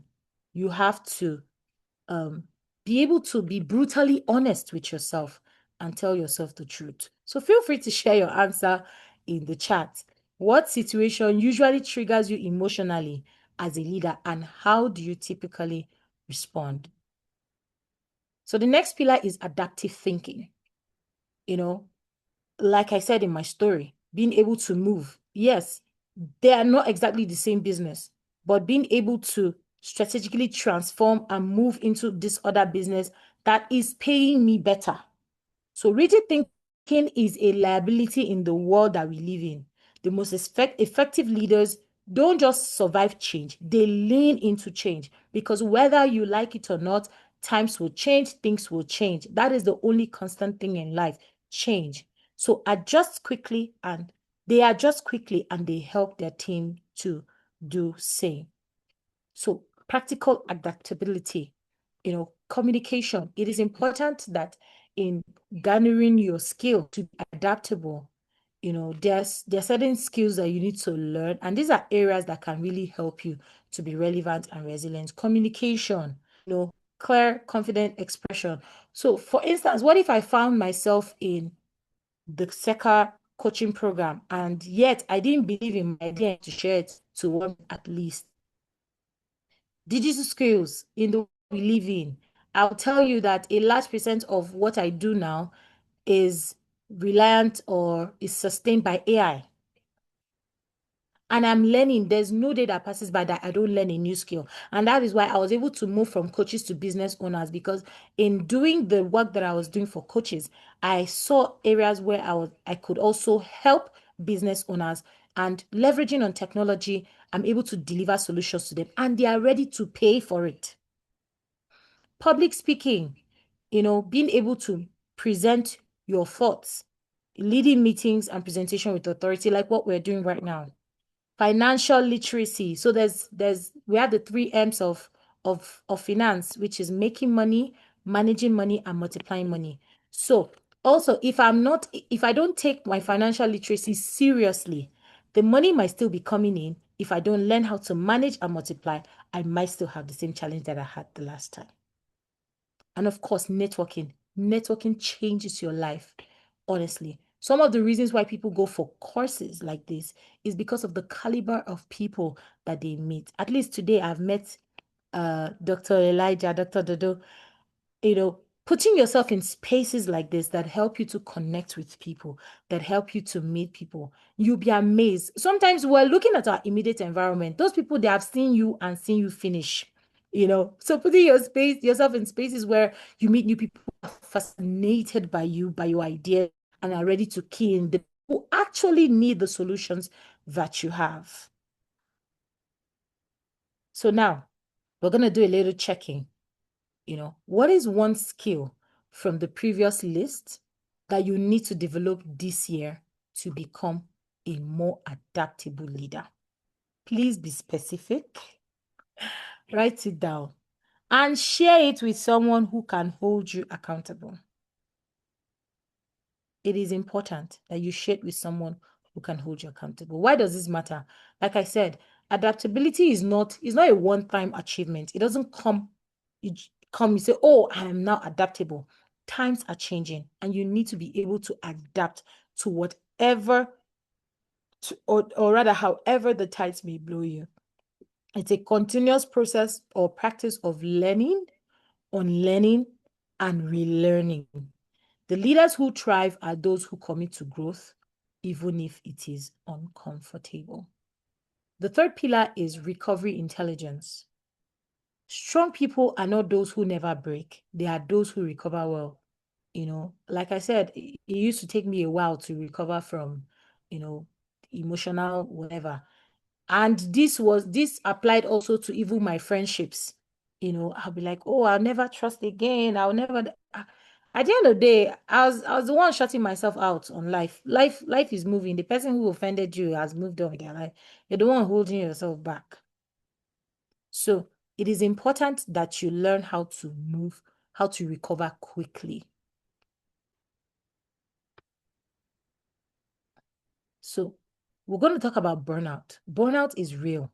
Burnout is real. We live in a culture, in a time that celebrates burnout. To them, that is what makes you look effective, hardworking. But what it does is that it puts you in constant tiredness. We hear how, oh, I don't sleep for more than.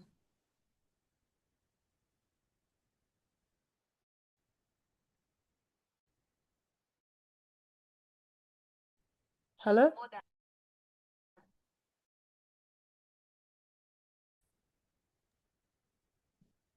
Can you hear Are me, you still please? there? Please let me know if you can hear me. Yes, we can hear you. Just that we're looking at our Okay. time, Okay. and So it would be we hear people good say, if oh, I don't sleep more that's than out. 3 hours. I don't sleep more than 4 hours.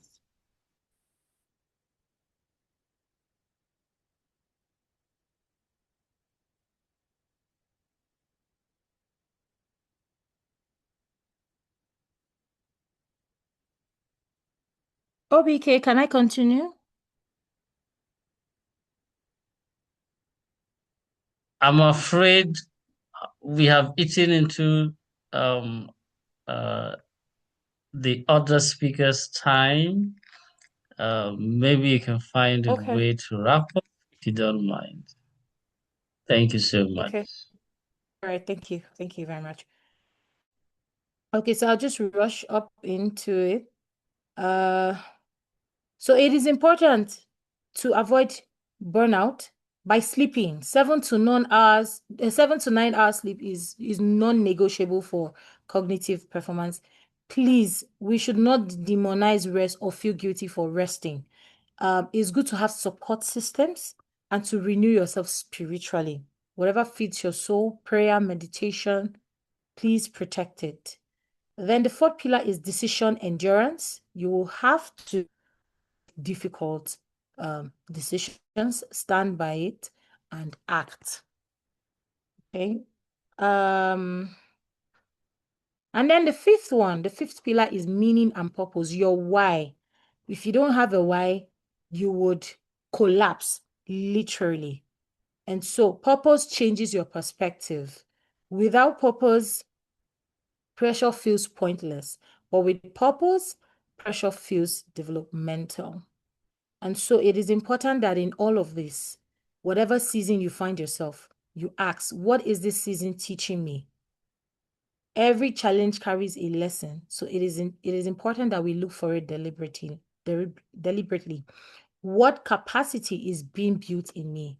So you find out that over time, patience, resilience, wisdom, discipline are actually forged under pressure. And lastly, who am I becoming through this?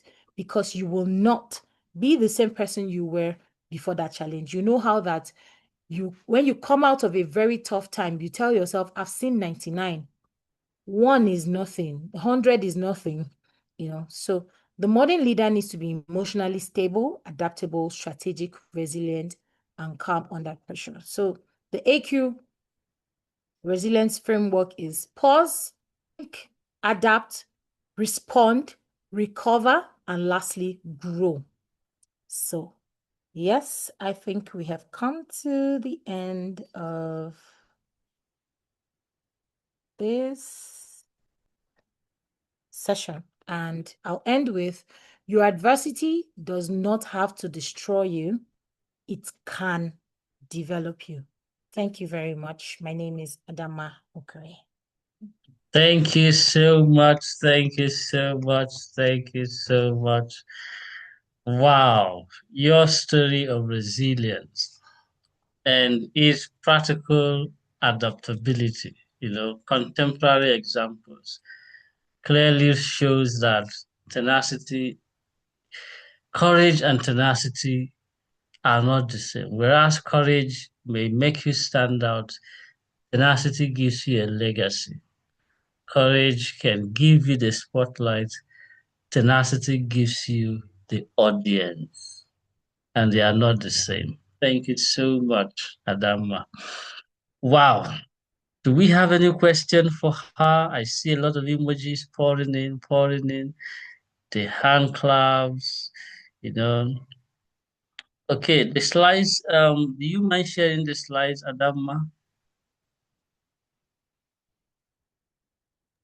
Sure, I will. I'll make them available. Fantastic, fantastic. Thank you so, so much. It has been a wonderful, wonderful morning. And I'm sure that we've learned a lot from how you have broken down adversity quotient, that grit, that staying power, that resilience, that keeps showing up even when it looks like nothing is happening, all hopes are gone. Thank you so much. Thank you so much. Yes, I can't see any question. Several comments. Limitless Informer said, yes, the slides are available. Coach Ebram says, thank you, Adama. Dr. Elijah says, thank you very much for that practical insight. Temitowa says, well done, fine girl. Yes, Dr. Benjamin is clapping. Dr. Benjamin says, the leaders who thrive are those who commit to growth. Kabiru's resilience reminds me of a quote from Prison Break. There is positivity in negativity. Thank you so much. How do we reach Adama? How can we get to know you? Do we go online?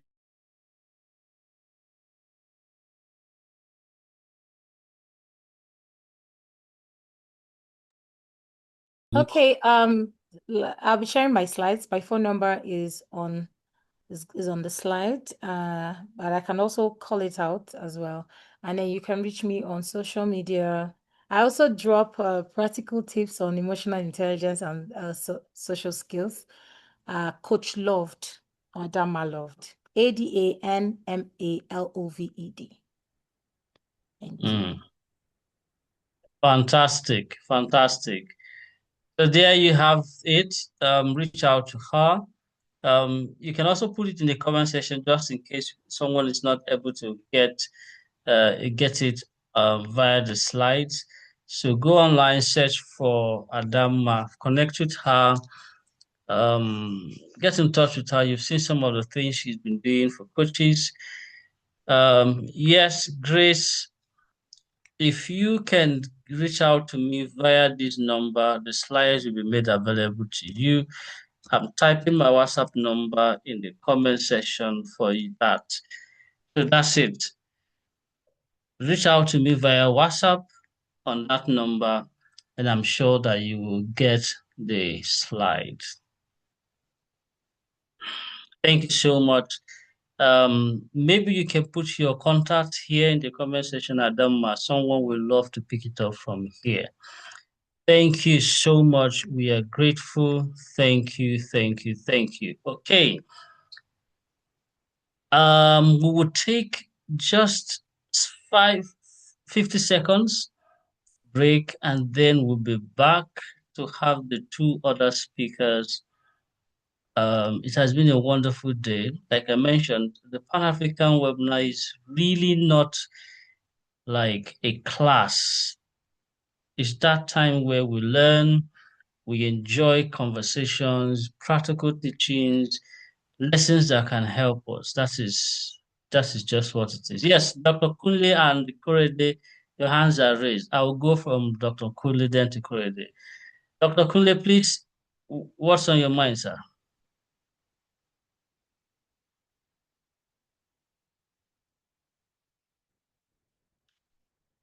Dr. Kunle, are you there, sir?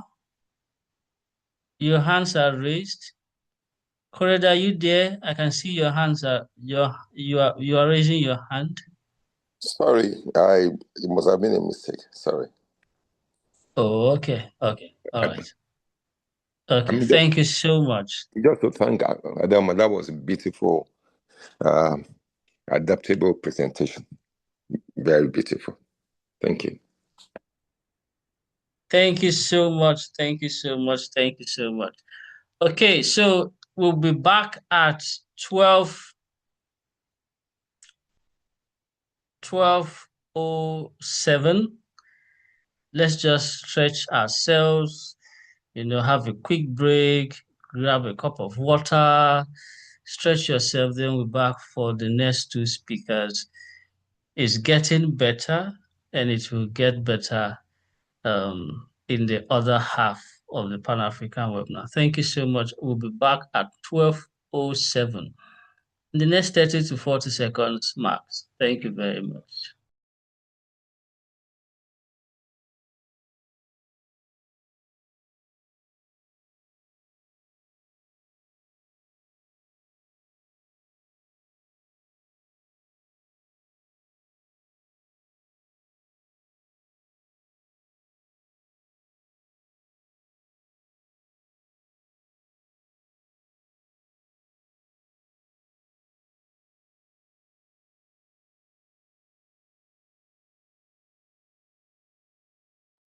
Okay, we are back again. We are back again.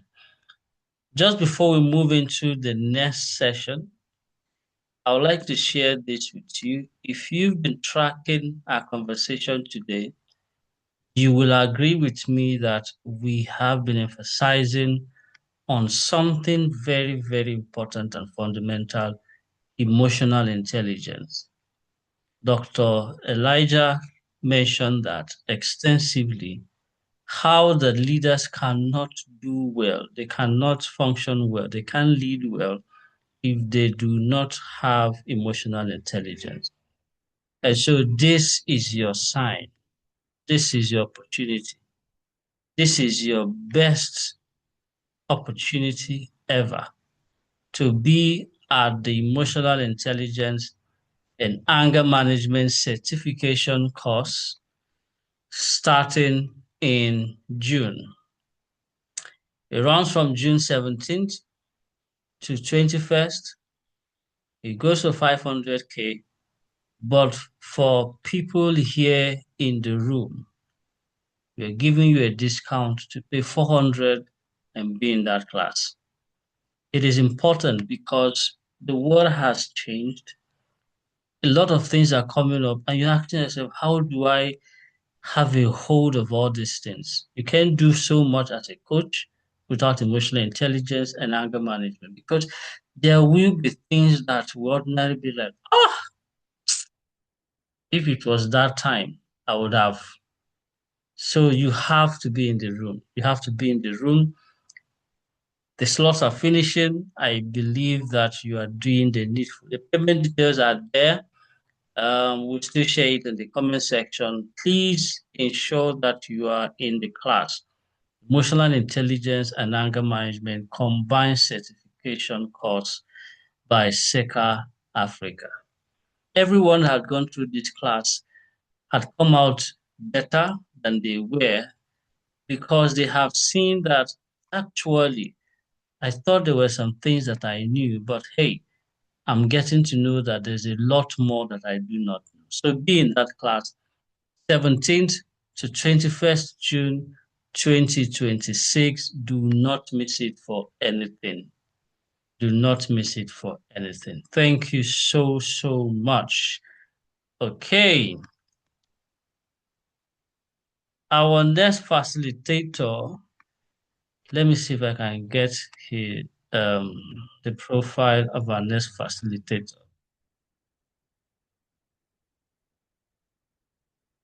Okay, so let's do this. If you believe that you know the next facilitator, type the first name of our next facilitator. I have a gift for the first correct answer.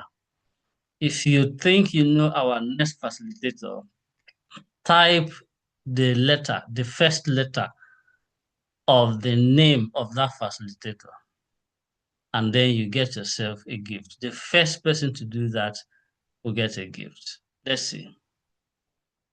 Let's see who gets that. Who? I'm in the comment section. Who is getting that? Who gets that? Who gets that? Ah, ah.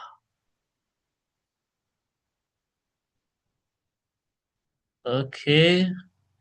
Except Adama, every other person is disqualified. Except Adama and the speakers, every other person can answer. Temitope says S. Uh-huh. Osaji says S. Okay. Temitope says O. Okay. Hmm. Okay. There you have it, Temitope. I'm suspecting Temitope somehow knew from. I'm suspecting Temitope's answer. Grace says, oh, okay, okay, okay. All right, so let me share my screen and then we kick off. Thank you so much. So this afternoon, we are looking at something very important. I know that we've been talking about emotional intelligence, we've talked about adversity quotients and all of that. So I would like us to consider something very profound. How can I best work with the leader above me? How can I manage up? How can I serve? How can I work best with the leader above me? Because no matter how we look at it, it is still a challenge for so many people. I have a supervisor, I have a boss. How best can I work with this person? And so that is the subject of our conversation this afternoon. How best can I work with the leader above me? Is it possible? Can I do it? What are some of the things I need to be able to work with the leader above me? So that's interesting conversation. So this afternoon, our subject is effective strategies for managing up and serving with excellence. Yes, the Temitope got it right. My name is Obike Chima. So this is a little about me. I will skip this, but you can take a screenshot just in case you are not so sure who this person is. So let's start the journey. So let's look at the little definition. What do you understand by these words? Managing up, service, excellence. Anybody can unmute. You can use a comment section. What comes to mind when you hear managing up, when you hear service, when you hear excellence? What comes to mind? Who wants to go first? You can use the comment section or you can unmute yourself. What comes to mind when you hear about managing up or service or excellence? What comes to mind? What is that thing that strikes you when you hear someone say, I need to manage up? Limitless says managing your boss. Okay, managing your boss. Okay, that's interesting. Who else? What comes to mind when you hear about managing up, service, excellence? Okay, servant leadership. Okay, what comes to mind? What comes to mind? Managing up, service, excellence. What comes to your mind? What is that picture that is being painted? What do you remember? Being agile. Awesome. Being agile. Awesome. Okay, so let's see what that means. So the statistics don't lie. So you may have to take note of this. Over 50% of employees have quit a job to get away from a manager. Aha! If you were once like that employee, raise your hand. Can I see you? Can I see you? You resigned your job, not because you hated the job, because there was someone there that was just making things so uncomfortable for you. Kai, I can't stand that person. And so you threw in the towel and you let it go and you took a walk. Do I have a witness? Has somebody experienced that? Or you know someone who did?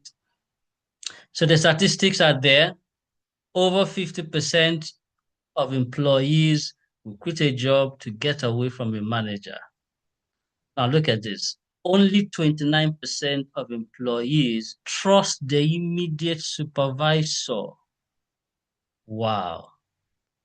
33% say trust is essential to a positive relationship.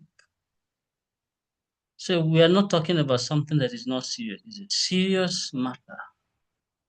Okay? It's a serious matter. Only 49% meet their boss weekly or monthly for one-on-one, whether it's a one-on-one session or one-on-one strategy or one-on-one brainstorming. Only that small number ever meet their boss. Something to think about. So the goal here and the essence of our conversation this afternoon is, how can I become a high performing person? How can I become a high performing person? If I am an employee, whether I'm at the senior, at the mid, or at the low level, whatever cadre that may be, how can I be a high performing person? Particularly when I have a supervisor, particularly when I have a boss, particularly when I'm reporting to someone, how best can I be a high performing person? If you are still with me, I want you to type in the chat box, high performer, high performer, high performer. If I can get up to 5, then I will continue. High performer, high performer. I'm looking at the chat. High performer, high performer. Who is the first? Who is the first? High performer. I can't see anyone. High performer. I still can't see anybody. High performer. I'm still looking out for someone. High performer. I can't find any. I can't see anybody. I can only see 2. High performer. Oh, let's keep it going. High performer, high performer, high performer, high performer, high performer, high performer. Who goes next? High performer. There are 4 people, one person, break the tie. Let's keep going. High performer, high performer, high performer, high performer. Beautiful. So what that means is that the subject of high performance is not to be swept under the carpet. The subject of high performance should not be swept under carpet. It's not something that should trigger tension. A valid conversation. It is not a conversation that should be avoided.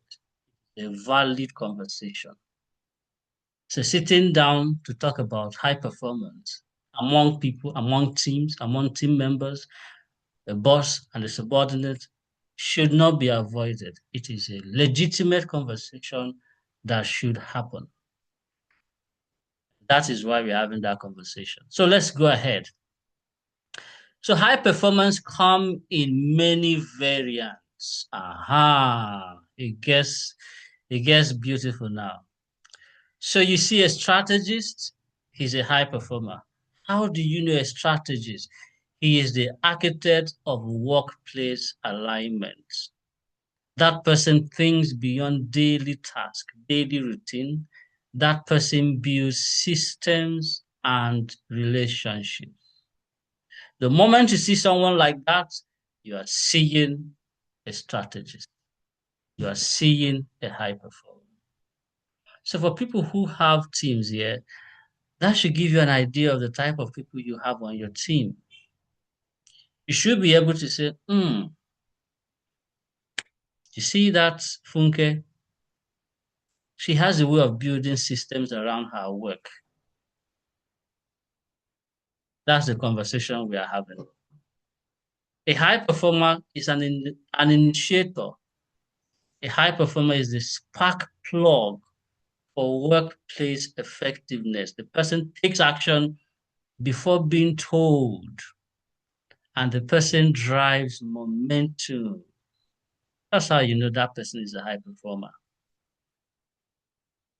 A high performer too is a diplomat. I used to say that organizations that don't have diplomats, I'm not talking about career diplomats, people whose personality are diplomatic, will always be in the extreme. They will always be at the far left, where they are too liberal, or at the far right, where they are very ultra-conservative and they're not letting go. So the diplomat person on the team stays at the middle to try to balance the tension and tries to make sure that everything is in equilibrium. That's a high performer. It takes a lot to achieve that. So look at this. A diplomat is what? A relationship stabilizer in the workplace. That diplomat acts like a bridge. The diplomat reads the room. The diplomat represents the leader positively. That's a high performer. Something similar, a high performer can also be an intermediary, the connecting tissue of workplace effectiveness. That person that knows almost what everybody on the team is working on part time and how they are doing it. How? Manages expectations, bridges communication gaps, filters and frames messages. So there is no boss that will not want a high performer on the team. I think you should type it in the comment section.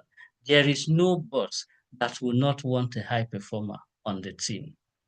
How many people are doing that? 5 people, and then we continue this conversation. Type it in the comment section. There is no boss that would not love to have a high performer on a team. Type it in the comment section. It's getting interesting. Who is going first? I'm looking at the comment section. Who is going first? High performance. Who is going first? Who is going first? There is no boss that would not love to have a high performer on the team. Very important. Why? Because not everybody on the team is a high performer. Thank you, Asaji. There's no boss that will not love to have a high performer on the team. Thank you, Dr. Ben. Every boss wants a high performer. Thank you, Dr. Elijah. There is no boss that would not love to have a high performer on the team. Beautiful. So let's keep the conversation going. So what happens is this. There is a disconnect. There is a gap.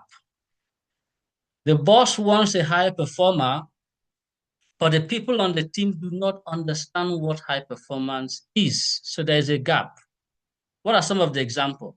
Managing the relationship with your boss for mutual success. So the boss wants our relationship to be managed for mutual success. But the person on the team is asking, what do I really know about success? What is success for my boss? What is success on the team?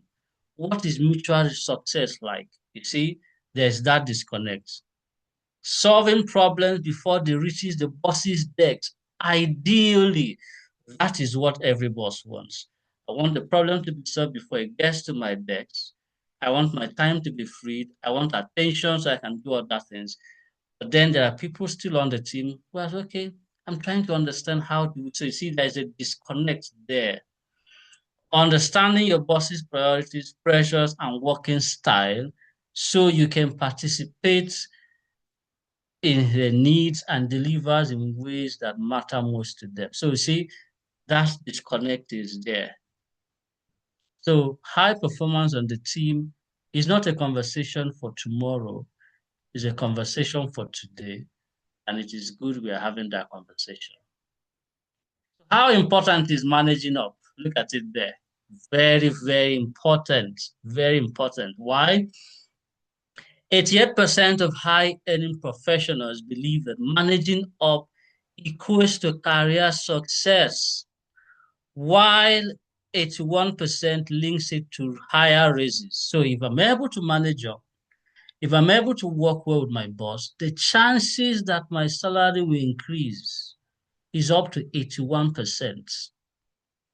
Think about that. That just knowing how to work well with Oga increases your chances of your pay raise. Think about that again. That just knowing how well to work with your boss increases the chances of your pay raise.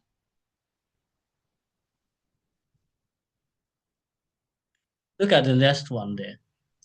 86% possibility that you'll be promoted just by managing up. 75% of you being feeling confident in your ability to do effect just because you know how to manage up. So managing up is important. Why is it important?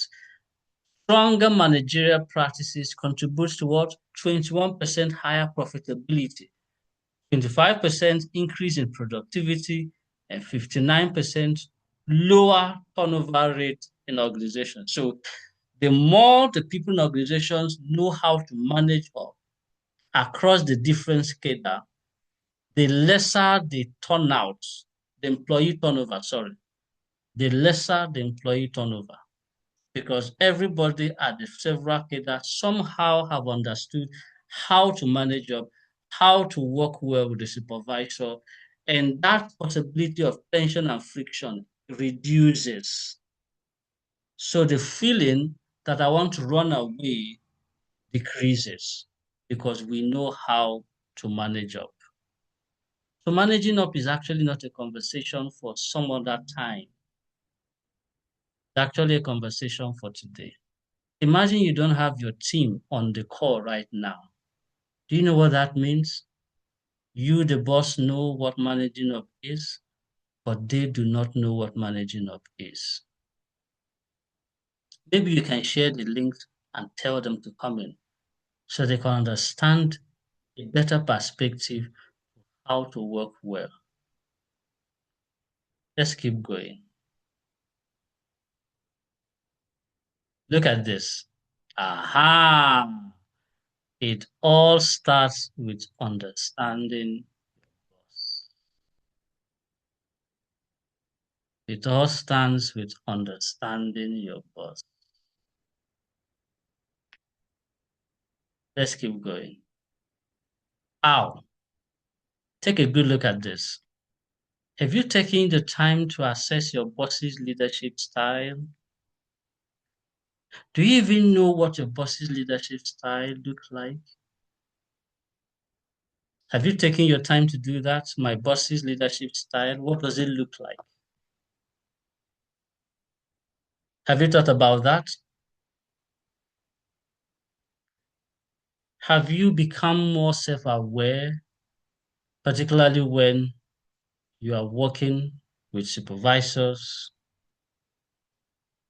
Have you considered what can trust mean? And have you considered what communication gap can bring? So let's keep going. So look at several leadership styles for several bosses. Maybe your boss fits in one of these or all of them. To some, there are bosses that are highly drawn to people, but they are not interested in your results. So let's look at it. Number one, the type of boss that has low concern for results, but high concern for results, low concern for people, sorry, but high concern for results, will move into being an impoverished manager, or probably the one that says you produce or perish. That's a style of management. Sometimes their supervisors could be very low on people and very low on results, so they don't care. Other supervisors, theirs is that I'm very high on people. I'm particular about people. I want people to work. I want people to enjoy themselves. You know, I cannot come and kill myself. So thank God it's Friday kind of bosses.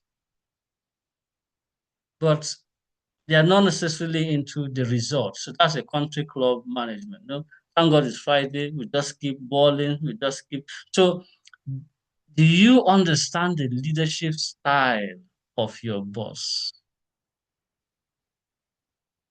But the best, which I recommend, is middle of the road management style, which cuts across everything. It cuts across team management, it cuts across our ability to produce, it cuts across not keeping the team impoverished, it cuts across not neglecting that there's going to be a time for cool off. And that's middle of. So how well do you know your boss? Because sometimes when we do not have this proper clarity of the type of supervisor I have, we will not know how best to work with the boss. So that's the leadership style of the boss. Have you taken your time to identify the leadership style of my boss? I used to have a boss many years ago whose leadership style is produce or perish. I do not care whether you are sick. I do not care whether you are ill. I do not care what's going on with you. I do not care. I do not care. My own is at the end of the day, send me reports. And there are bosses like that. Okay, so let's keep going. So how can we understand our boss's leadership style? This will help us. You have to ask yourself, is my boss task-oriented?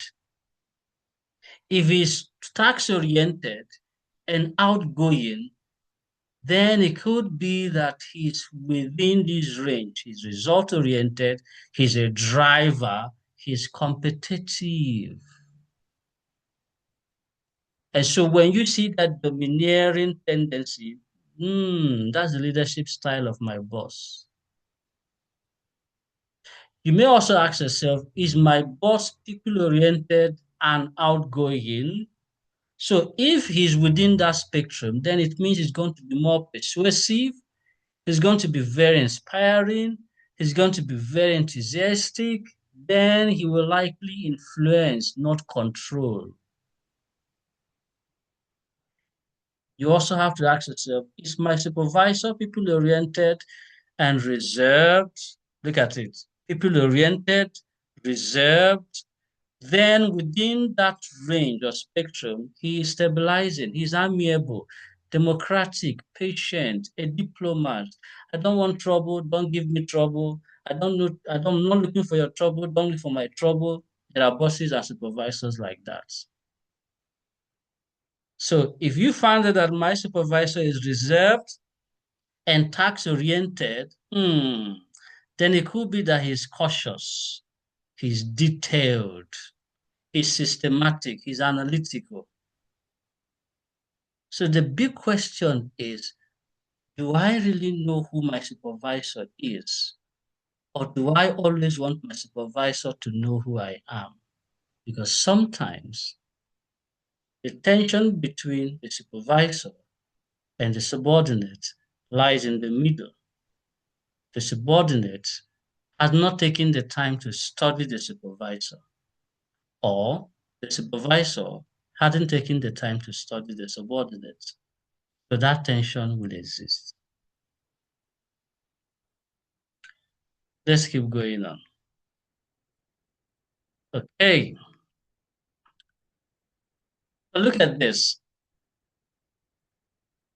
The scarf will help us too. So when it comes to issues about status, what's my boss's idea like? Because his idea about status will influence how he wants work done.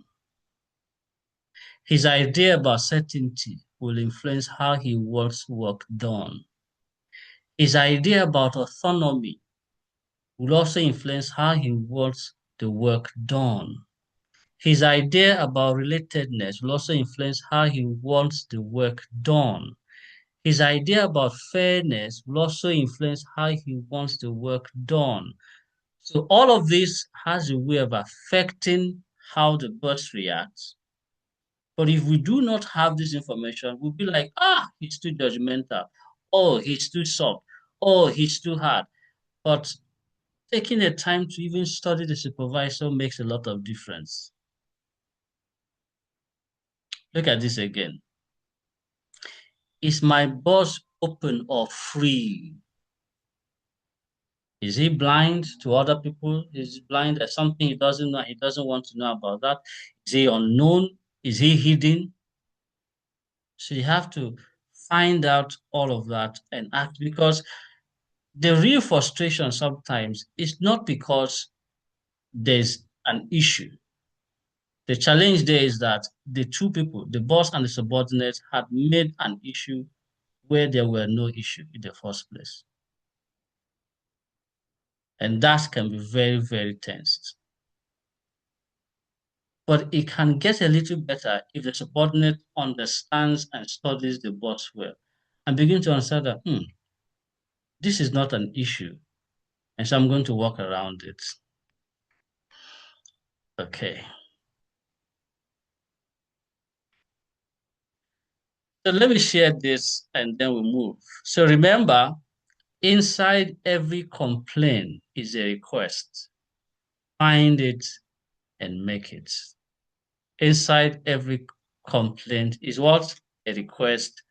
Find it and make it. All right. So the four big elephants usually is what?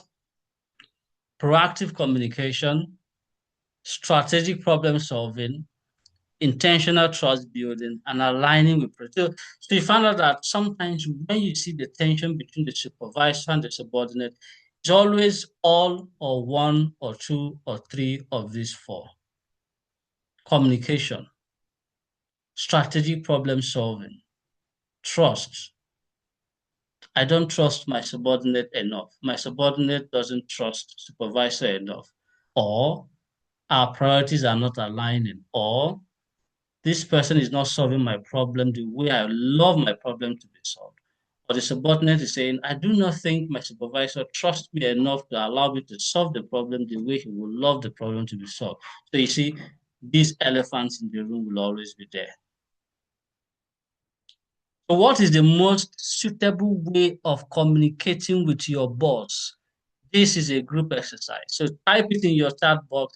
What is the most suitable way of communicating with your boss? Let's see.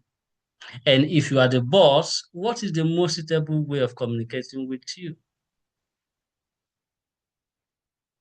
Because sometimes you say, the boss is hard. What is the most suitable way of communicating with the boss? Other times you could say, I'm so hard on my people. But to you, boss, what is the most suitable way of communicating with you? You see? Yes, please go ahead in the comment section. What is the most suitable way of communicating with you as the boss? Or if you have identified yours as a subordinate, what is the most suitable way of communicating with your supervisor? Because that's where you people will start quarreling or clashing. Let's keep going. So look at this. Ask yourself, have I identified the four important communication areas? Preferred channel of communication for my boss. What is the most preferred channel of communication for my boss? My bosses at Seka, I know their most preferred channel of communication. I know it. You see that part? I will not have issue with them. The supervisor should have the time to study the subordinate. The subordinate too should have the time to study the supervisor. That is the only way we can close the gap. That is the only way we can work well. So what is the most suitable way of communicating with your boss? Have you identified it? Does your boss love email? And then you are busy calling your boss. You have issue with the boss. Your boss doesn't like call, and you are busy chatting there, and you are busy calling. You have issue with the boss. The boss is confident with WhatsApp message. Just send me WhatsApp message, I'm okay. And you are typing long email. You are wasting your time. What is the most suitable way of communicating with my boss?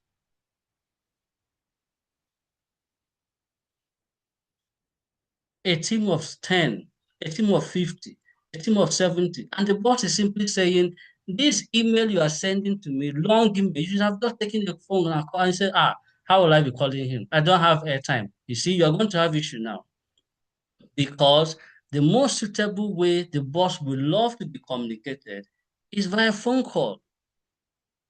And you are writing email and it has stayed for 3 days, the email had not been acted on. So what is the most suitable way of communicating with? What's his best preferred communication channel? That's number one. Even when you've identified the most communication channel, how frequent should that communication be? Is my boss the type that wants weekly reports? Or is he comfortable with monthly reports? Critical question. Little things that make your boss take note of you. Just small things. Does your boss require daily feedback? While you are piling up the feedback and waiting to give feedback at the end of the month, at the end of the week, you will have issue now. That is the frequency the boss would love to be communicated with. Frequency. Yes, the boss says, talk to me on the phone, but how frequent does he want to be talked to on the phone? Look at another aspect. The tone of communication. Aha. So the disconnect between Gen Z writing anyhow is actually the tone of communication. Not that they are not using the corporate means of communication, email. Not that they are not sending the emails every day or every week, but now the tone. The tone. So you see that the gap between the subordinate and the supervisor, we can reduce it by just looking out for those simple things, just small things. I know of bosses that would love to be communicated in the most professional way possible. Dear Mr. So and so, I hope you're having a great day. This is the kindly, this one. Everything has to just be systematic, kind regards. This one, you sign it off with your full name and your position and your rank and everything, full stop. Fine, stick to it. That is how he wants to be communicated. There are other bosses that don't mind. Just pick up an SMS. Hello, boss. I've done it. Well done. Cheers. Yo, bro. And they're getting the work done. So you see, the tone of communication too matters. Now look at this, the depth of communication. When you talk to the boss, does he want you to be very detailed and technical, whereas you're giving him summary? That can be an issue. The boss wants you to give him a 30-page report. You are producing a one-page report. and you have sent it via email. And he gets angry, says, but I sent you an email. No, you did not, because he is expecting a 30-page report. So why not give him a 30-page report? You see, the gap between the subordinate and the supervisor can close if the supervisor can take more time to study the subordinate, and if the subordinate can take more time to study the supervisor. Let's keep going. Strategic problem solving. What are we talking about here? What is the best problem solving style that suits my relationship with the boss? What is the best problem solving style? Look at that word, problem solving style, that suits my relationship with the boss. The way the problem will be solved between the boss and the man at the gate is not the same way the problem will be solved between the boss and the HR. Their problem solving styles will differ. So let's look at some of them. Big question. Is my boss high influence, low stake? If I'm dealing with such a person, I handle with care. Look at your organization. There are people in your organization, they really do not have any stake in the organization. It's not like they can shut down the organization, but they have high influence on your boss. Those type of people, you handle them with care. They are not paying you salary, but your boss or your supervisor differs to them on almost several things. What does that tell you? That tells you that such people have high influence. So you handle their matter with care. If you are following this conversation and this class, I want you to type 1, just 1 in the comment section. Type 1. I want to be sure that you are following and that it's making sense. Type 1, 1, 1, 1, 1, 1, 1. I can only see Pastor Elijah. 1 in the comment section. 1, 1, 1, 1, 1. Beautiful. 1. Good. So imagine that in that organization, there's someone who has high influence and high stake. How do you approach problem? Top priority. Usually, top priority is the boss himself. The boss has high influence, high stake. Whatever he says to solve, top priority. There are also people in the organization who have low influence and low stake. Low priority. There are other people in the organization who have low influence, high stake. Involve them. Their stake is very, very high, but they have low influence. Involve them, for example, consultants, partners, suppliers, vendors. Remember, we're asking ourselves this critical question. What is the best problem-solving style that suits my relationship with the boss? What is the best problem-solving style? Sometimes we are giving top priority to someone who has low priority. And sometimes we are involving someone who we should handle with care.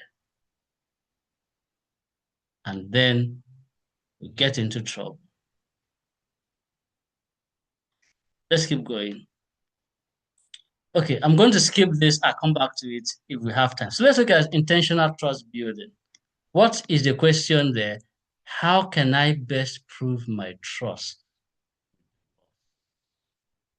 How can I best prove my trust with the boss? Are there things that can help us? Trust is a mix of what? Compassion, character, consistency, and competence. The mix of all of that gives you trust. When it has to do with aligning priorities, what is the question there? Do I know and understand the work priorities of my organization, department, and boss? How best can that be? Look at this, and I'll wrap up with this. What do I need to engage? What do I need to automate? What do I need to delegate? What do I need to eliminate? Because remember, we're asking ourselves this question: do I know and understand the work priorities of my organization, department, and boss?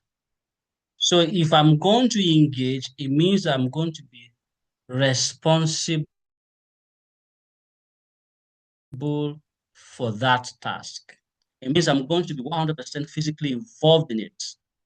If I'm not going to be 100% physically involved in it, I can as well automate it, even though it is my responsibility. Yes, I can automate it, even though it is my responsibility, but I am not going to be physically involved in it. Remember, we're talking about the best problem-solving style and how it will align with the priorities of the organization.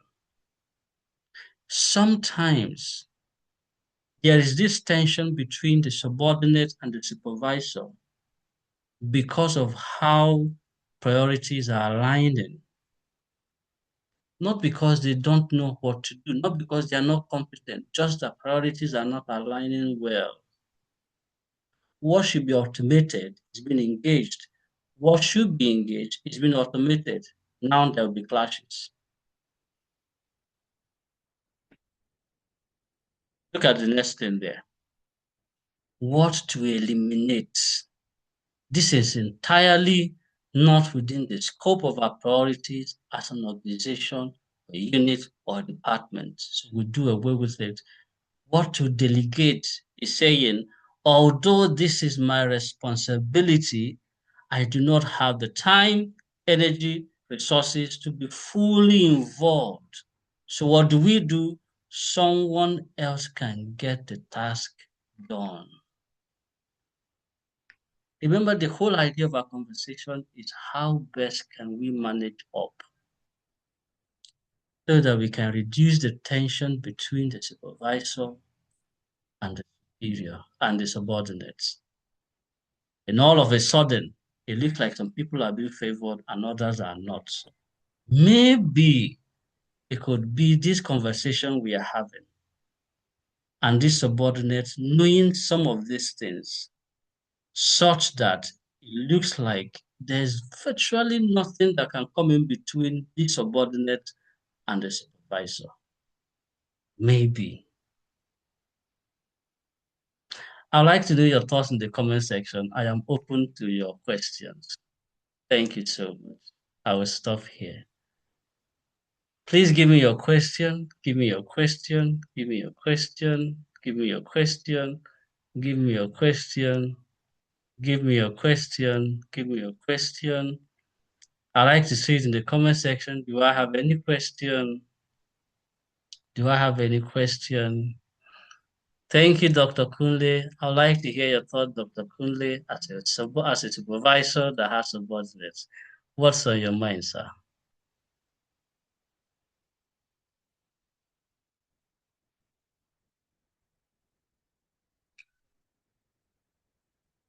Dr. Ben, I would also like to have your feedback. What's on your mind, sir, after Dr. Kunle? Obike, this seriously, I was typing that this is really a practical issue that you are presenting in this in this presentation. Seriously, it affects bosses, workers. It affects everybody, and you are really just suppose the different arms, and seriously, very, very, very, very practical and very transformative. I mean, it resonates with everybody. If only most bosses also can understand the position of their own, sometimes their employee, or that they work with, and then the employees can also understand their bosses. I think most of the risks that we're having will be reduced to the minimum. And I think you have done a good work, good justice to it, good justice. I don't think I can fault anything. I really pray that this presentation can be cascaded upwards to reach a wider audience. Thank you for a good job. Thank you very much. Thank you so much, Dr. Kule. Thank you. Limitless, I'll come to you. Just hold on your thoughts. Dr. Ben, what's on your mind, sir?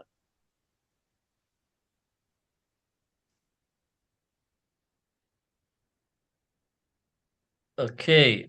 Sorry. Yes, go ahead, sir. Okay. What's on my mind is I think I need these slides. I need to watch this video again. So I'll watch it again. I'll collect the slides. That's what's on my mind now. I will not lie. I want to steal it. Fantastic presentation. Fantastic presentation. Well done, sir. Thank you very much, sir. Thank you, sir. I'll come to Dr. Elijah. What's on your mind, sir?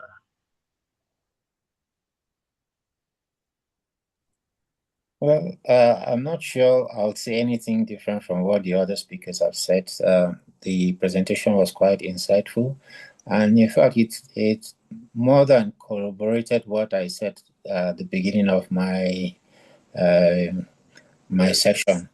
Most of the things that you brought up, were things that I'd also mentioned. So it just shows, what we need to do to make our systems work, because we cannot be thinking that we have all that that is necessary, in ourselves. We need people who are below to also do their part so that everybody plays their role very well, and then the system will work better. So it was quite insightful. Thank you very much.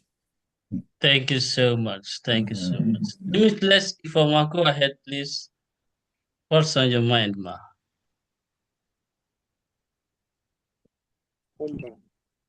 Thank you so much. Wonderful, wonderful, wonderful. I think that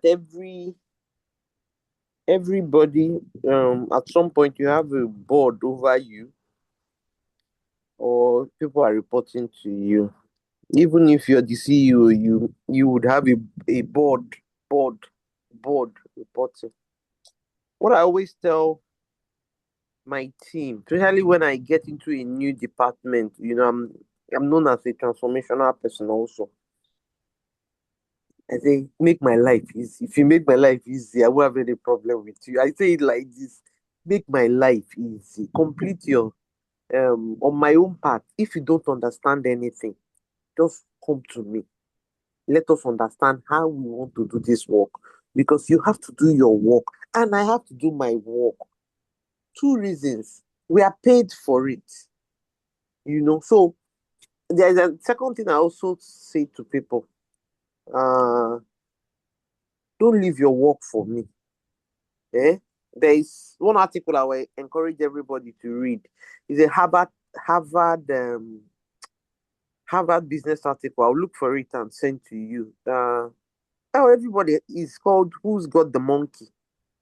Don't come and leave your monkey for me. When you come in, don't come and leave your monkey for me. I have my own monkey. I'm reporting upline. I may be the executive here, but I'm reporting upline. So do your own monkey. Let me carry my own monkey, and the office will be a better place. Now, everything you've written here is what helps everybody carry their various monkeys. learning your boss's style, learning your, understanding your people that work for you, understanding what's going on with them. The last thing I would say, and it's a book I'm writing, and it's something that I lead with, or something that at the end of I know.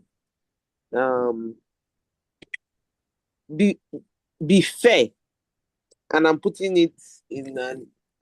I'm I'm still trying to understand how best to write it. It's really about emotional intelligence and spiritual intelligence, and it's a quote I say.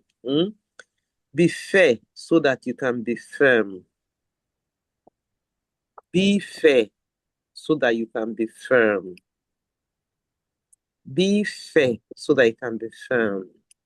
It means that people already know you're a fair person. You are an emotional intelligent person, so that when you have to take that firm decision, they know that it's not Madame Ifi that is looking for trouble. She has said it in different ways.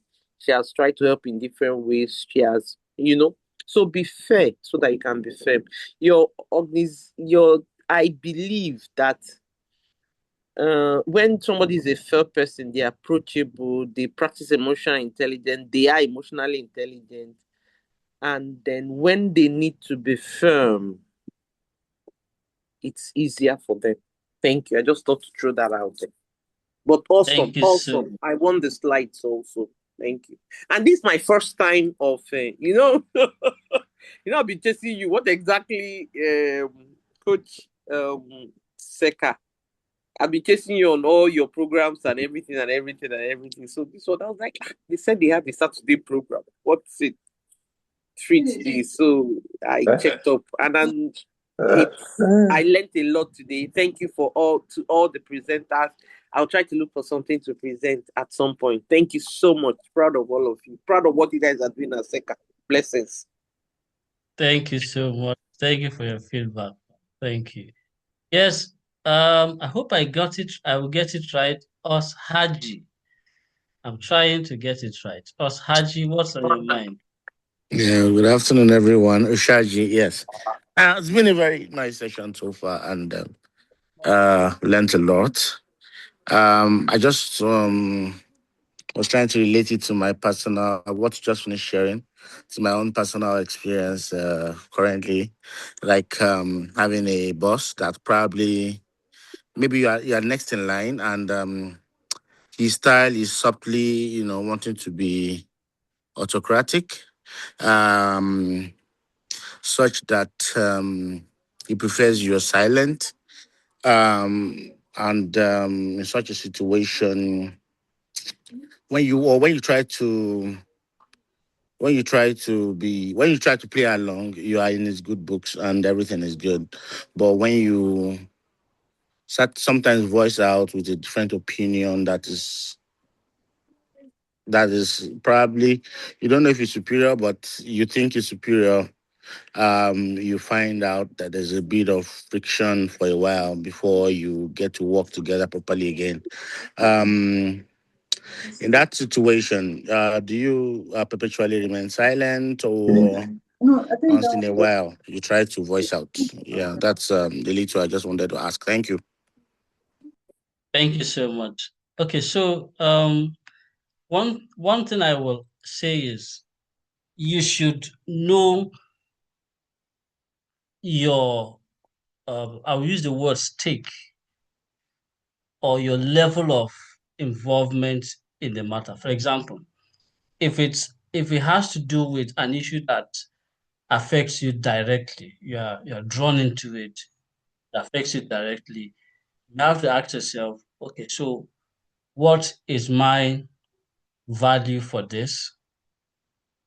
Does it align with the boss's value? If it does align, we go well. If it doesn't align, how actually am I doing right now?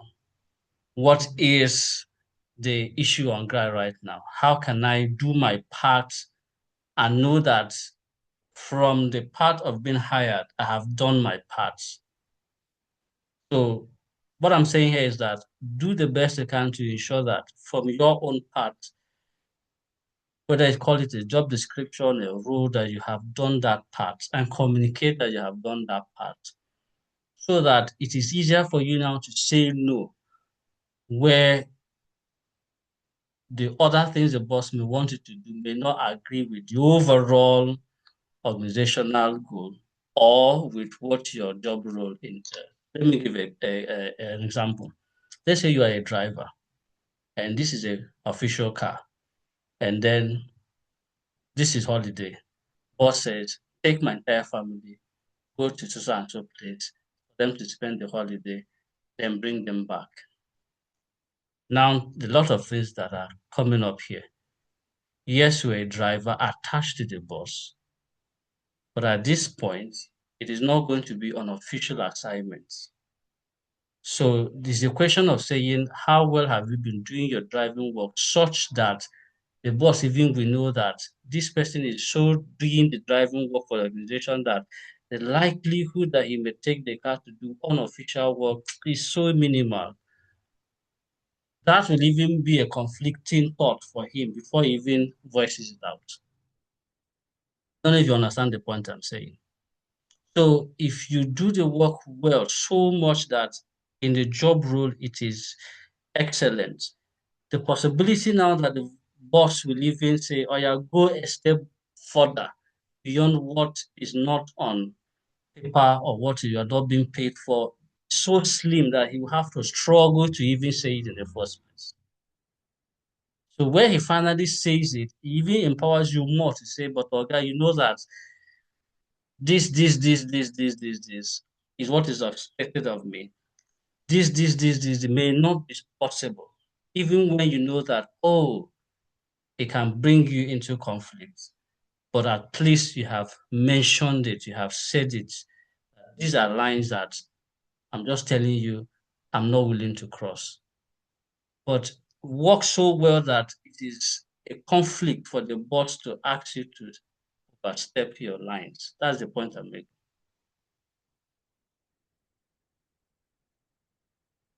Boss Haji, did you get that? Yeah, sure, I did. Just that the scenario is a bit different because it's not asked to really something that wanting something that conflicts with your job role, or it's just like maybe trying to make a decision where we have options on the table, and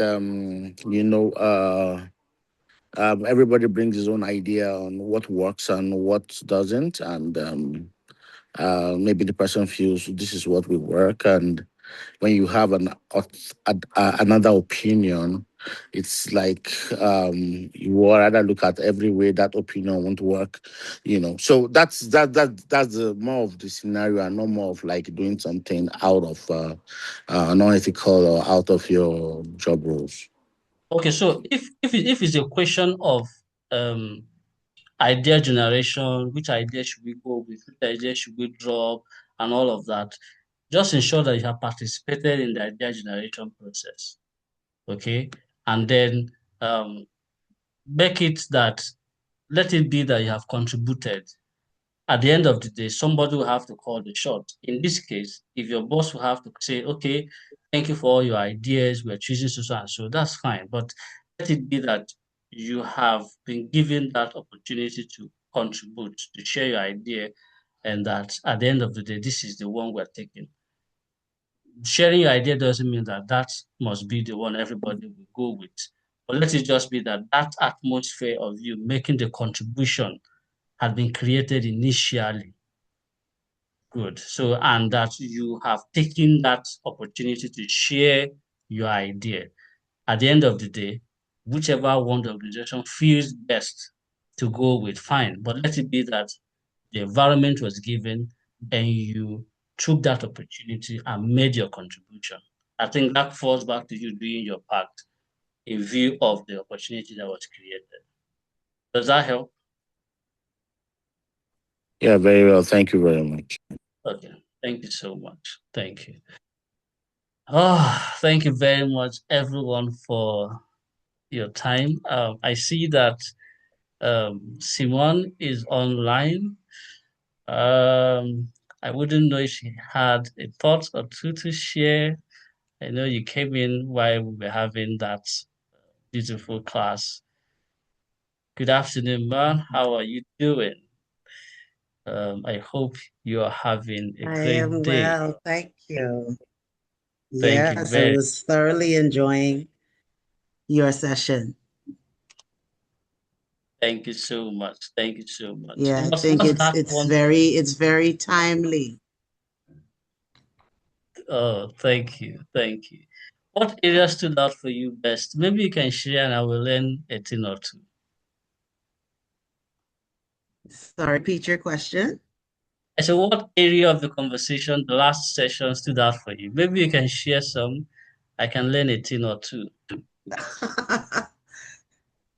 I think for me, what was helpful, when people get frustrated with their boss and their boss's style, and that's something that I had to learn very early on in my career, that your boss has a style that is different from yours. And sometimes it can take you off guard. It can make you feel like you have to operate outside of even who you are and how you would prefer to be led. And you have to adjust to their style just to get along in the workplace, right? And just to not have to suffer because you could forever be in a place of conflict if there is no win-win, so to speak, in styles. And so what I find is, yes, you have to put a bit of effort into figuring out how is my leader as a leader? What is the style? How do they communicate? What do they want? How do they work? What's their work ethic? What's their personality? What's their shadow self, right? The dark side of who they are. All of that shows up at work, and we have to deal with all of it, manage it, which is what is making work today so draining. Because not only are you working hard, but you have to work hard to. So I think that part of the presentation, I think, is very helpful, is very timely, and it shows us the things that we need to do to manage all of that and to better understand what the boss needs and how you're able to give the boss what they need so that you can have what you need. And so I hear some people say, it's the difference between playing chess and playing checkers. Yes, and the interesting thing there too is that sometimes subordinates want the boss to behave a certain way and then believe that the boss will understand me a certain way. For example, there are bosses that they're particular about it's Friday. Let's just wind down. Let's everything about them is let's have a good life. Let's have a good life. Let's have a good life. And then if someone around them is not into the have a good life mindset, it tends to create some sense of worry for them. For example, a fashionista boss, a fashionista boss. Yes. And then that type of person naturally will want people around him or her to also be fashionistas. Yes. Not like he wants to change them, or not like he wants to control them, but this is his style. This is his style of leadership. He's like saying, man, what's in this life when we can have a good shoe, have a good bag, you know? So you now should ask yourself, as long as I'm getting the job done, what's stopping me from changing my shoe? You are not changing it to please the boss. You're changing to understand that this is a tool I will need to work with this boss. in this organization. Yeah. Else, we're going to have that conflict. Why did you wear this shoe? Why did you dress this way? There's going to be that conflict of dressing and all of that. So that understanding that it's not like the boss is trying to change us or trying to force his fashionista dress sense on everyone, but just saying that, hey, I want people around me to dress well. It reduces the tension. Yeah. It's a Thank you. Yeah. strategy. It's a Mm. strategy, right? I mean, and that's a great example. And someone may feel like, well, I'm not even getting paid extra to go and buy nicer shoes or nicer outfits or whatever. But at the end of the day, as Limitless is saying here, this is just a way for you to connect with the boss without changing yourself entirely, right? And yes, I think it should explain why is this important. You know, for some people, they have these beliefs. These all come from belief systems. And so they may have this belief that the better dressed you are, the better groomed you are, it speaks to your brand. It speaks to how people respond to you. And maybe you're out, maybe the work that you're doing requires people to connect with you, to set a particular standard, to look at you a certain way. And so this is the reason why you need to dress this way. It's not that I'm trying to put this extra burden on you, but there's a reason behind it, right? I'll give a quick example of my own experience. It's not about dress, but it was more about communication. That you talked about communication styles. And I worked in environments where executives, you know, they have very little time. And so they communicate very directly and very Mm-hmm. succinctly. And I Mm-hmm. remember my first experience with that. My boss, I called him and I had some good reason why I called him. Mm-hmm. And when he picked up the phone, Mm. he said, talk to me. Okay. And he took my nerve, like he completely took my nerve because I wasn't expecting him to be so abrupt and so in my face and so Mm-hmm. fast. Like Mm-hmm. I am more of a storyteller.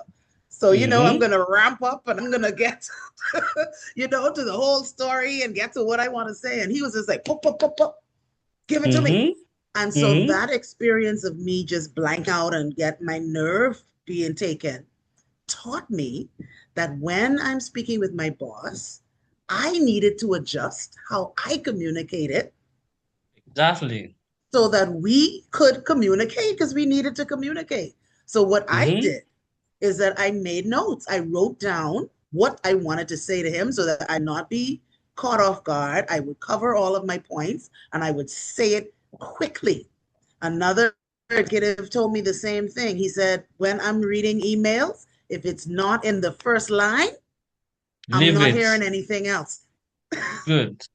So these long paragraphs that you send it, that, you know, and these are very quick shifts that you can make that would make your life so much easier. Thank you so much. Thank you so much. I'm happy we're having this conversation.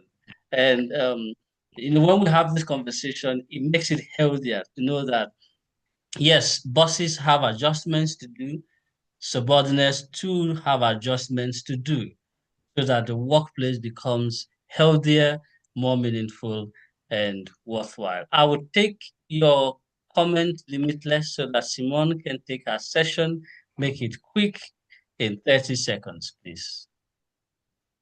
Oh, okay. Sorry, I thought we were closing. Okay, no problems. I think there are. I can talk with you. I can talk with the guy, but I think that there, like Simmone said, and some things I've been chatting. There are different ways to communicate. Find out. I always know that when you do you find out the person's why and put it in that initiative or that narrative you're trying to push, it almost always passes through.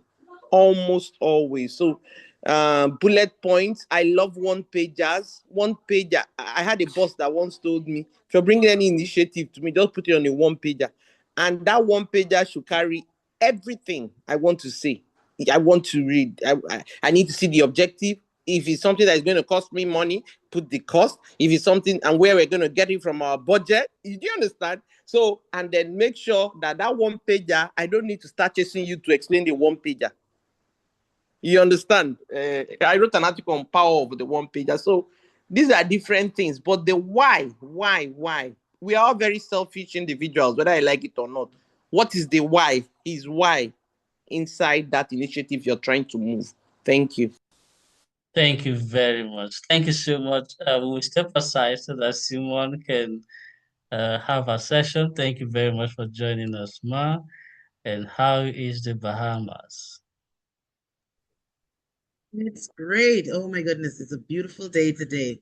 Sunny and shiny. This is the start of my day. It's only 8:20 a.m. So it's beautiful. Blue skies, clouds, sunshine. It's a beautiful spring day. Thank you so much. Good to hear. Yes, I'm taking the steps so that you can continue. Thank you very much. Thank you so much, Obike. I just need to be able to share my screen. Okay, that will be in a minute. Okay, give me a minute. Let me get that sorted out. Yes, you can. Thank you. You're welcome.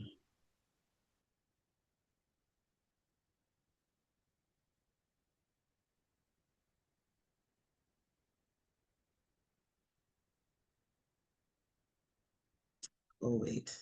Let's see. 1 second.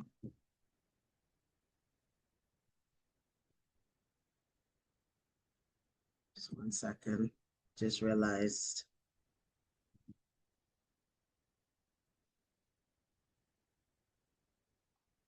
Need to share sound.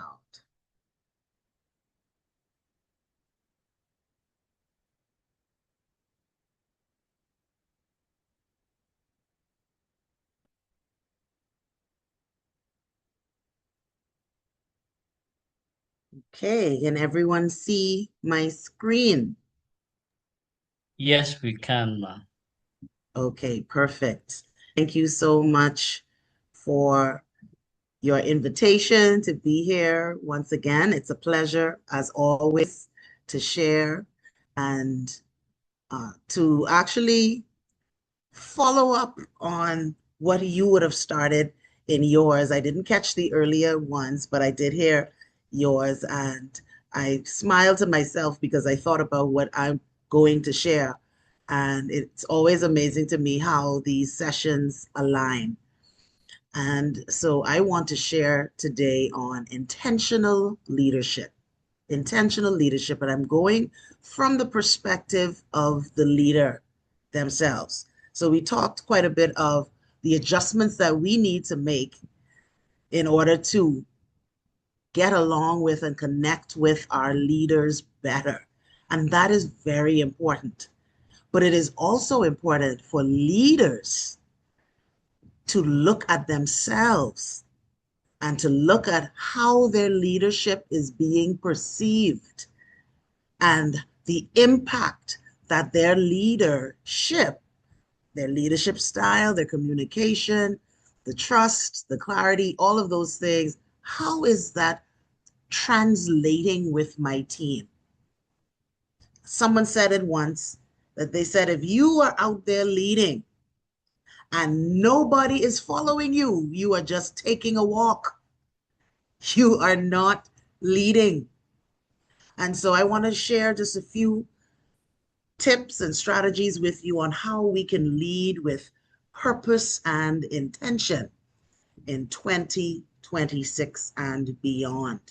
How can I lead with purpose and intent? So sometimes we feel like leadership and we as individuals are caught up in this tug of war, right? This is what this is. Let me set the motion. This tug of war between doing and being. And I think we've been conditioned to believe that we are always supposed to be doing doing, doing, doing. We're supposed to be leading and strategizing and executing, and we're always switched on. And our organizations have these expectations of us, especially if they've given us a cell phone and a laptop, that you need to be on, you need to be responsive, you need to be giving me what I need from you at all times. It doesn't matter if it's in your quote unquote personal time, or you're on vacation, or your day off. Like, it seems like those things don't exist, and work is just bleeding in to our personal lives. And what it's doing is affecting our ability to be. And what do I mean by our ability to be? Our ability to, as we say, we are human beings. Our ability to shut off when necessary. Our ability to regroup, to reset, to refresh, to not feel guilty about doing absolutely nothing, to not shortchange our loved ones, our family members, because we're too exhausted and mentally drained to show up for them, that we don't have the capacity to even show up for ourselves. And for some reason, we've been given this bill of goods, as they say, that it has to be one or the other. Why does it have to be one or the other? Why does it have to be this pulling and hauling, right, between the doing and the being? And this is where the whole concept of work-life balance has come into play, work-life harmony, people call it, work-life integration, because you're not going to get a 50-50 situation of, I'm going to do 50% work, 50% is going to be my own time. It may not work that way. Your work may not allow that, but you can create the space and the moments in time where you can prioritize you as a person. And I think sometimes we forget that leaders are people too. And we have to recognize that our life also matters. Does anybody agree with me? Can I get an amen somewhere? Somewhere Yes. where you are.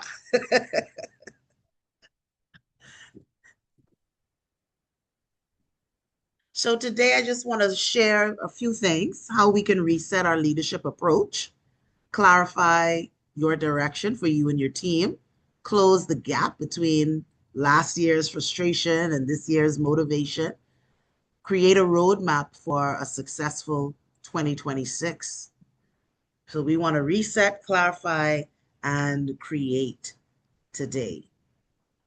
And so I want to share this video by Simon Sinek, who is a thought leader that I truly admire. I really love his work, and the concepts that he brings forward. Some of you may have read some of his books, particularly Start With Why, Leaders Eat Last are some of the popular ones. And so I want to focus on that.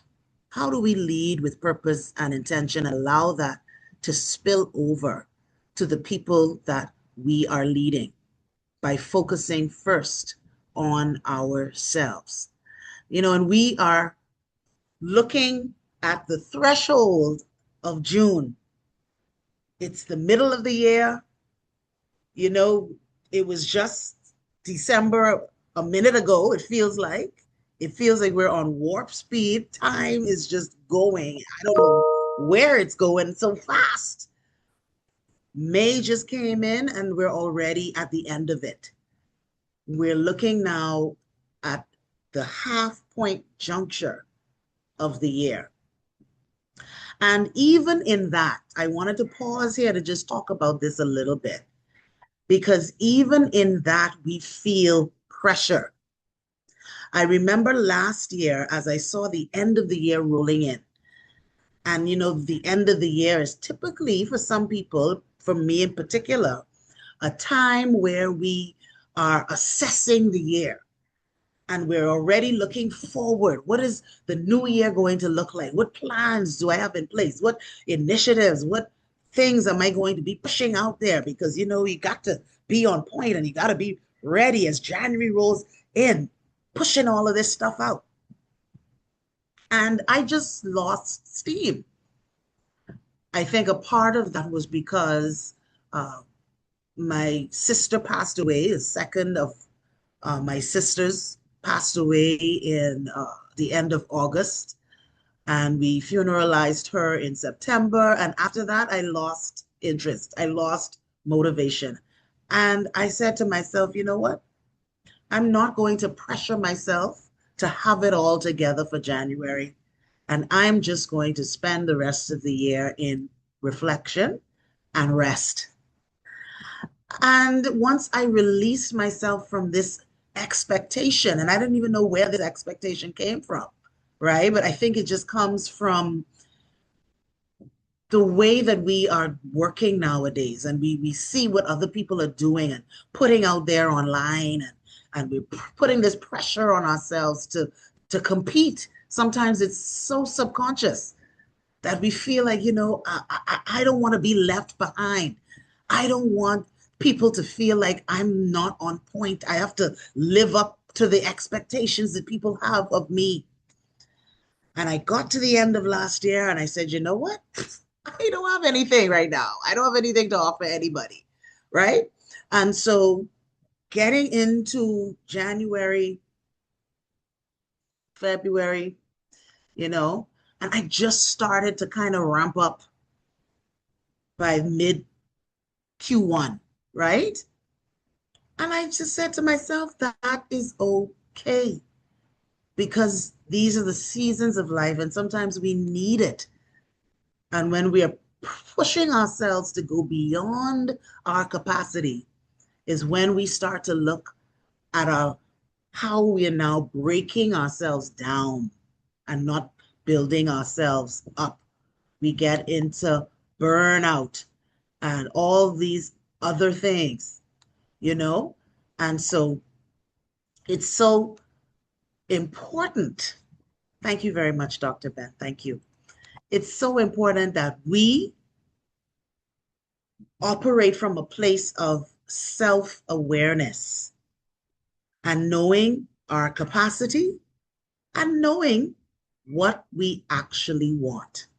So I'm going to share this very brief clip and then we'll come back together. And it's very, very short. Leadership isn't about titles or authority. It's about purpose. When leaders are driven by a clear sense of purpose, they inspire others to follow, not because they have to, but because they believe in the cause. Purpose-driven leadership creates a sense of belonging, a deep connection to something bigger than oneself. It's in that shared purpose that teams become unstoppable, and the impact of leadership extends far beyond just the workplace. So as I promised, very short. What are your takeaways from that video? And the perspective that Simon shared about being a purpose-driven leader. And feel free to open your mic and share, or you can put it in the chat.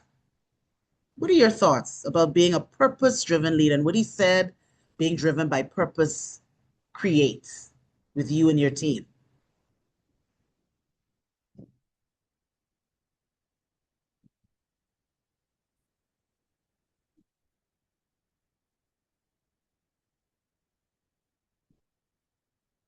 Hello, is anybody out there?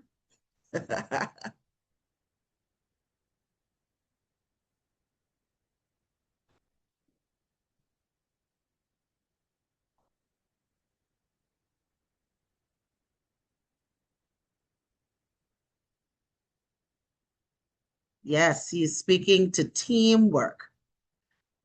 So he's talking about how do we get people connected to what we're doing. And notice he didn't say connected to you as the leader, but connected to the cause. Dr. Ben says, reminds me of Southwest Airlines, your staff, your customers, absolutely. How they feel, how they think, how they're able to connect. He talked about a sense of belonging. And when we talk to, my background is human resources as well as leadership. So when we look at recruiting people and looking at people, the employee experience, a lot of people today want to be a part of something that's creating meaning for themselves, right? They want to be a part of something big. They want to be a part of something where they are contributing and they feel like what I am doing matters. And so when we lead from that place of purpose, purpose is bigger than ourselves, right? That sense of mission, that sense of my why, who I am and what I bring to the table has to connect. I had this revelation, I've been feeling it. And every time you're in situations that make you feel frustrated, it should drive you to introspection.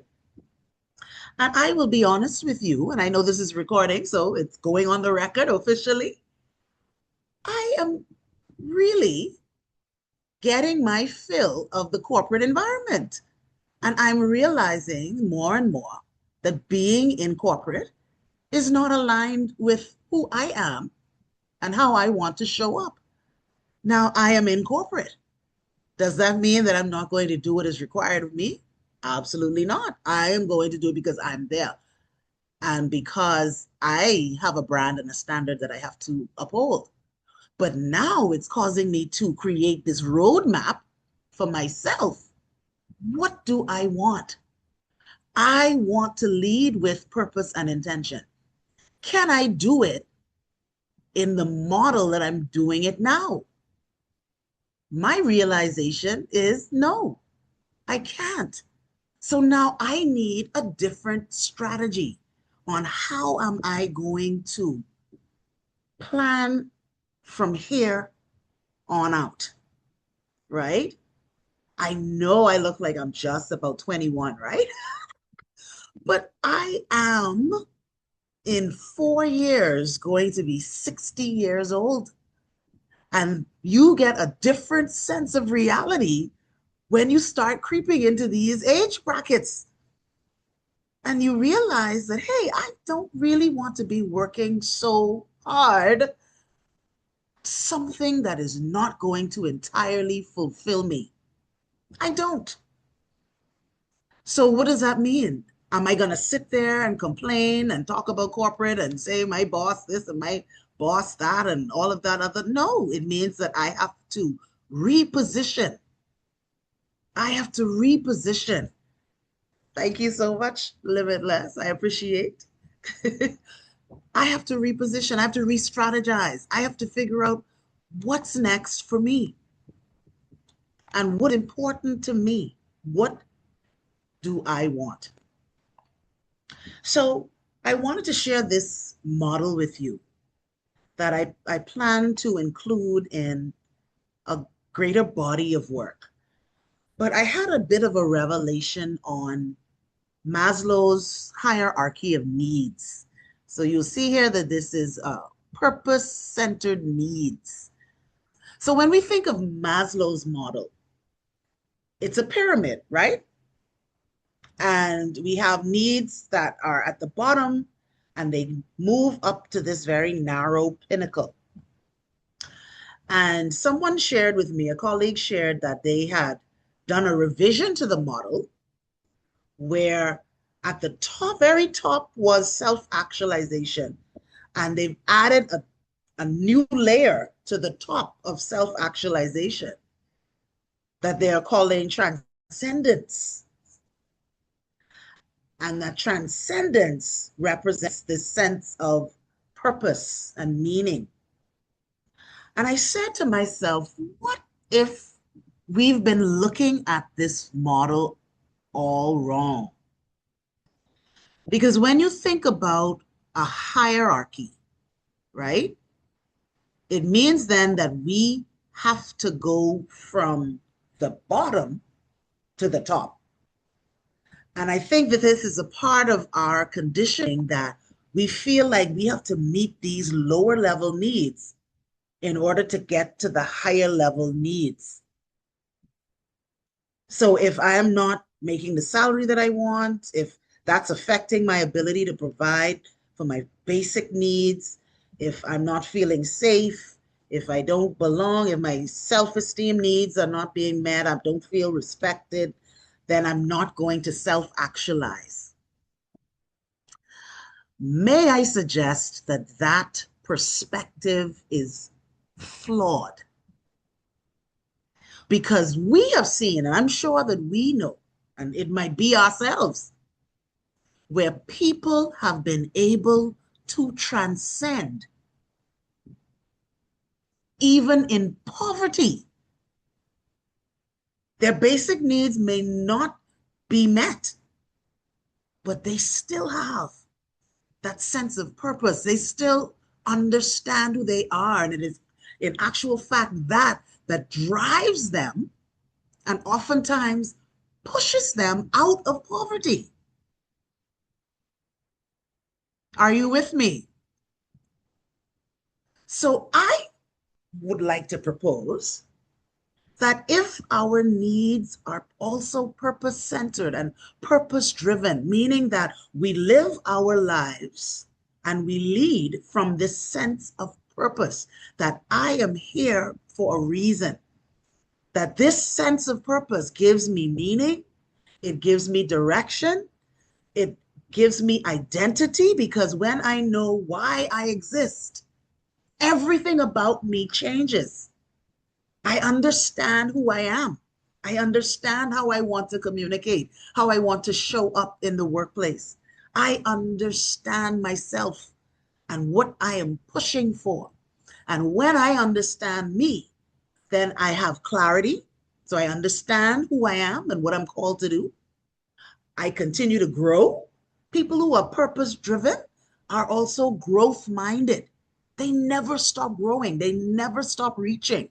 They never stop stretching for bigger and better and more. They focus on their well-being.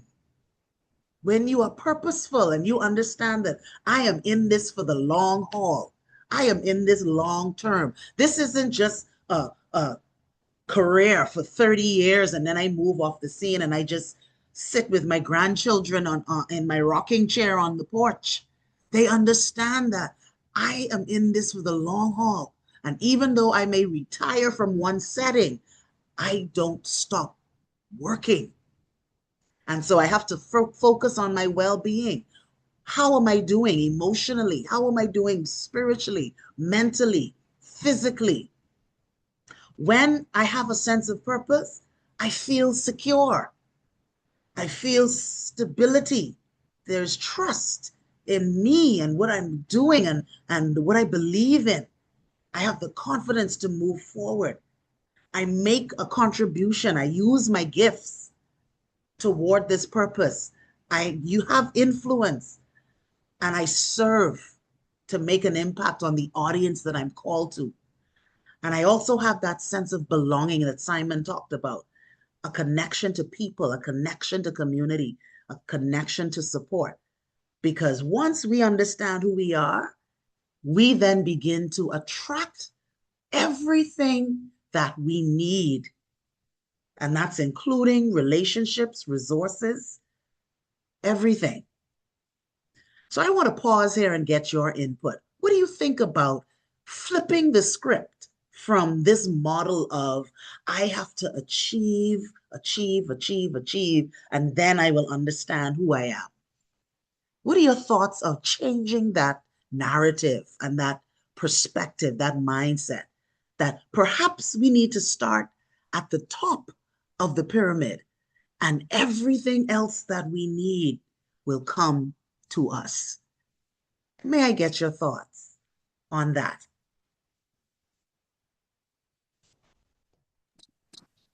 Yeah, if I may. Please. Okay, after them. Yeah, thank you.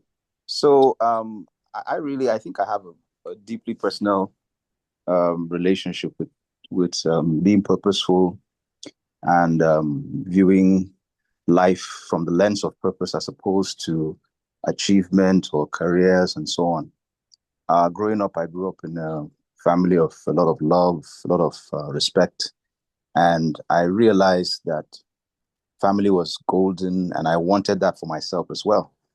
And I think I've always had a greater priority towards love and respect and family and all that compared to achievements, making money, or becoming big.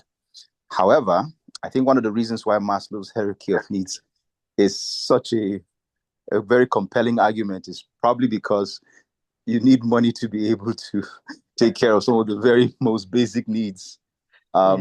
We've seen cases where we've had problems at home and we can't solve it because we don't have money. So, but after losing, I'm sure I remember you know this. After losing two of my children, I realized that nothing matters more than the most important things of life. Money doesn't matter.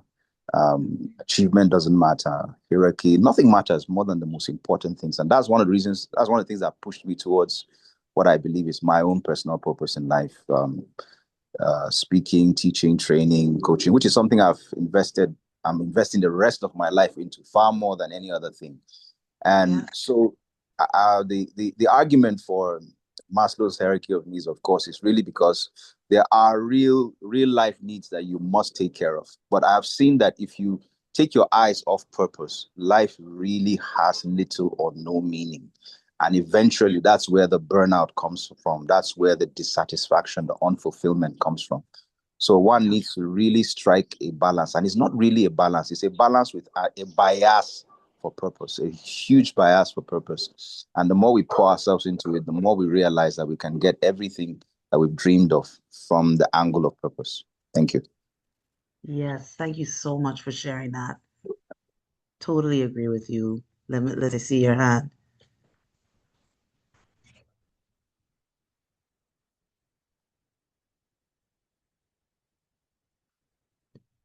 Did you want to share? Oh, okay. Yeah. Okay, yes. Okay. Yeah. So, totally agree with the last speaker. And I'm sorry for what happened, and I know that the Lord is helping you sort it out. So, recently, I think I've always known, but it was put in a different context. The only relationship that is permanent is the relationship with self and the relationship with God. That every other relationship is temporary. Actually, somehow but it was put in this context. Actually, it was yesterday I heard it, and I've been, saying, I've been thinking about it, and it is in that relationship with self-identity, and in that you begin to know why you were placed here on earth. So the argument for Maslow's law is not just like even in the Bible where they say give what the person can, sort the person out right now, and then the argument for it, and that's why the transcendency is whatever you do, think transcendency. Think, what am I going to leave behind? Think, what was I put on this earth for? Think, whatever it is that's going on with you. When you think about that, at some point, to come to a full realization that that's really what matters. I think I'll stop there. So that's why they have that 7th step now. Think transcendency. Whatever it is you're doing. I'm in the workplace. Do I want to be remembered as somebody that used to bully their employee, or that somebody that, made me happy, or somebody that, helped me move ahead in my career, move ahead, or taught me one thing about life? These days, I don't talk about career. How do I say it? When I meet with you, I always try to leave you about purpose, life, something that will make you think about yourself. And then the next day, they will be like, oh my God, what that thing you said, did you hear anything about me?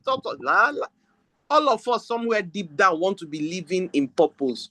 But the issues of life, I call it the good issues and the bad issues. What are the good issues? Issues, I have to pay my bills, blah, blah, blah. The bad issues, what I all these other things that, that doesn't add value in any manner, in any way, So I'll just stop there. Thank you. Thank you so much for sharing that. And I completely agree with both of you. Dr. Miles Monroe used to say, when you have money in your pocket, you walk differently. And I've proven that to be true. When you don't have money, when you can't, and it's not about the money itself. As Dr. Ben said, and Limitless said, it's about being able to do the things that you need to do to care for yourself, to care for your family, right? It puts you in a depressed state. You don't feel like, you feel defeated because you can't meet those basic needs. So I get that entirely. But I believe that if getting those things is our sole driver for doing what we do, we will still be left unsatisfied. And oftentimes it is the purpose of what we do that drives us to achieve more, to do more, the frustration of not being able to meet those needs, but understanding that there's a contribution, understanding there's something that's more important. We can see people who didn't have much, perhaps in their growing up in their family. You talked about it. You had love, you had respect, you have joy. So yes, I may have to wear my older sister's clothes, or yes, I may have to share this piece of chicken with my little brother, right? But the bigger things that made life more meaningful existed as well. So I may not want to be living a life of poverty, but there is still poverty if I don't know who I am and why I am here on this planet. So I just wanted to share that as we frame this conversation about leading with purpose and intention. And I will race through the rest of this in the interest of time. But oftentimes as leaders, we feel very busy to the point of overwhelm. But is this busyness productive and fulfilling? We often think that leadership is part and parcel of being busy. It's a badge of honor. Oh man, I don't have time for myself. I don't have time to think. I don't even get enough sleep at night. Phone is always going off to the point that hearing notifications is a trigger, right? I don't want to hear another thing. I don't want to solve another problem. I don't want to hear somebody else complaining, right? That means that we are not in a place of productivity and purpose and fulfillment. We are edging our way into overwhelm and burnout. So how do we change that? I want to share another model with you, the leadership clarity triangle. What are some things that we need to focus on in this model here?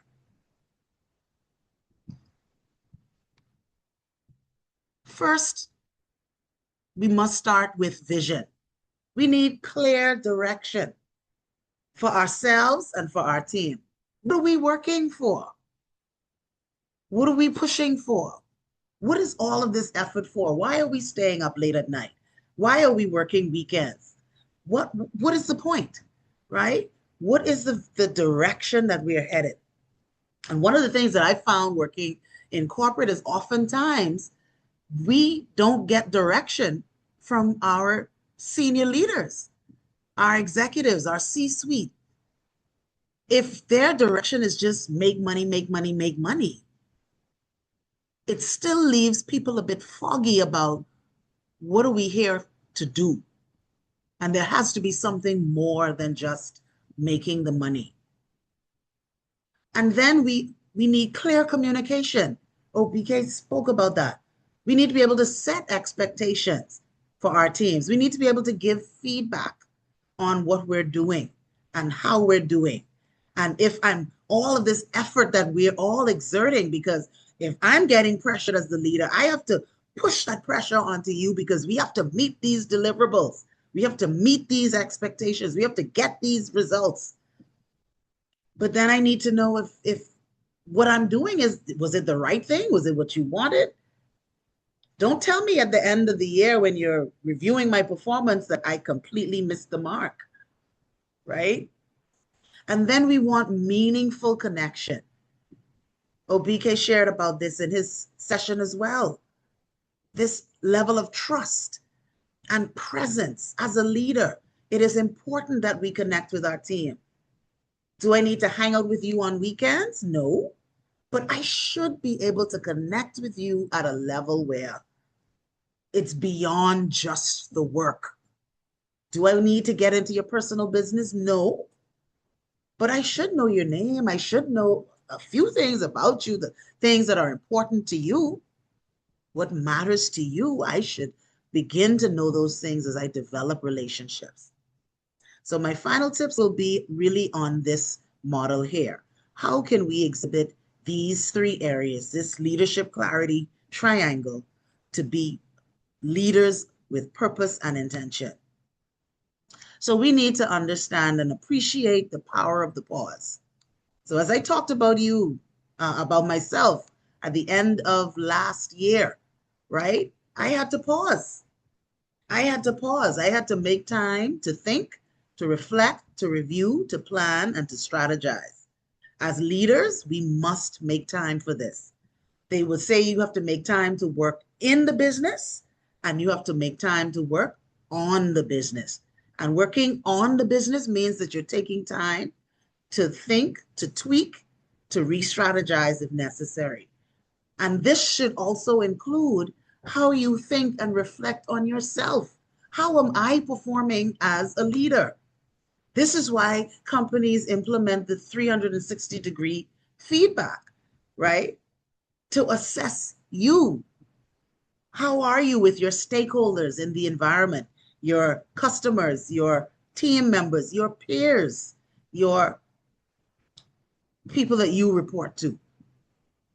So let's appreciate and embrace the power of the pause. Then want to make sure that we have a clear vision. We cannot lead if we ourselves are not clear. We inspire others through the clarity that we're able to provide, especially as you talk about leading high achievers, top performers. They want clarity. They're the ones who have questions that they have to ask. Why are we doing this? Is there a better way? What's the end result? So they can make it make sense in their own heads. So we need to have that leadership vision. We need to clarify what is unclear. So be clear about what you want and make sure that you're not assuming things about people. Oftentimes we assume things about people who are not performing the way that we want them to. And we may assume that they're lazy or they're not talented. They don't have the potential. They can't perform. If you actually clarify what's going on, you may find that the end result is very different from what you were assuming. So make clarity a priority. Then as we focus on presence, do you trust your team or do you micromanage? Micromanaging is a huge issue for so many people in the workplace today because they feel like we have these helicopter bosses who are always hovering and they want to know everything that's going on and every step of the way. And they've given you something and you're working on it and they haven't given you hardly time to do it. And they're already asking for the feedback and what's going on and what's happening with this and how we be doing with that. And you're just like, oh, you're driving me nuts. Is that from a place of pressure?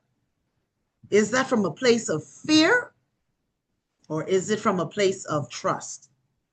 When we trust our teams enough to let them go and to do things, to even make mistakes, then we strengthen our level of presence in the organization and trust with our teams. How do people perceive you? In the same way that we assess our teams with their performance, people are assessing you. And you may think that you are the best thing since sliced bread, but people are looking at you like, you? I just had a little conversation with one of my I started my career as a teacher, and one of my former students was engaging with me, and she was asking about some other teachers. And one particular teacher she was asking about, she said, I don't have any positive memories of that person. And I said to myself, wow. And I said to myself, wow, because the person is still teaching and the person still has that very militant attitude. And they think that that is what children need to grow and to learn. And so she thinks that she's doing a wonderful job on this long career, 40 years in the classroom. But as Limitless said, what is the legacy that you're leaving behind? Where people, this person who is 40 plus years old, a grown woman with her life of her own, can say that I don't have any positive memories of you. What an indictment, right? Are you engaged with the operation and the team? Some leaders, when they get to work, you don't see them ever again. They're locked away, and a lot of times it's because we're caught up in meetings. We understand that, and sometimes we're meeting about the last meeting and about the meeting to come, and we're feeling like we're not getting anywhere. We're just tied up in all of these things, and we need to assess that, because we need to be able to connect with what's happening in the business and what's happening with the team. And are you seen as a supportive leader? Are you someone who can get in there and roll your sleeves up and say, hey, I see where you're bottlenecked. I see where you're stuck. Let me come in and help. Let me listen. What's happening here? Give me some perspective on what's going on here in the operation. Are you a supportive leader? And so as I close, I want to leave these two coaching questions with you. What leadership habits do you want to change? As we look at the rest of this year, we have 6 more months ahead of us. And we need to reframe that, oh my goodness, the year is running out and I haven't done what I was supposed to do and I feel overwhelmed.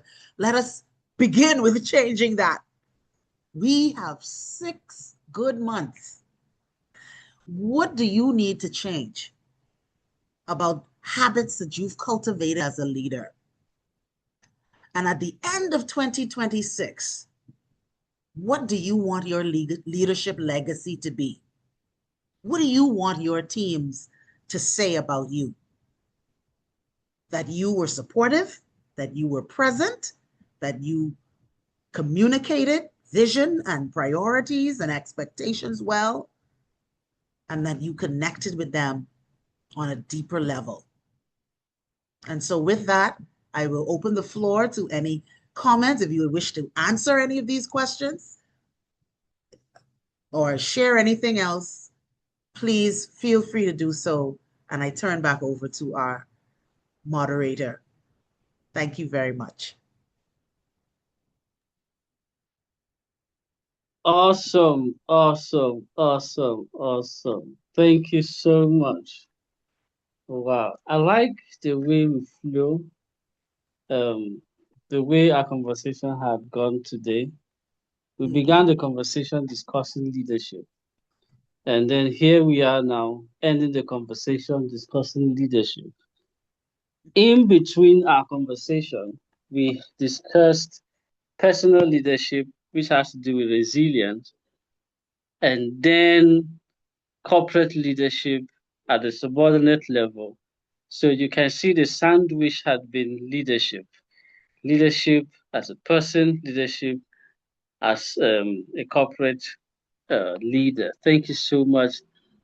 That's amazing. Thank you so much for the feedback we got. Thank you so much. And please do accept our sincere condolences. We know that it's not one of those easy seasons. Yes, as much as we try to put ourselves together, we will still think about our loved ones. We will still see their pictures. We will still see those videos, we still ask ourselves, it was just the other day. How did this happen? We still have those questions. But please accept our condolences. We pray that you stay strong and that you go through this season stronger and more resilient, and that everything you need to go through this season will be provided for you. The humans you need, the resources you need, the information you need, all that you need to go through this season and become a lot better, that you will have them.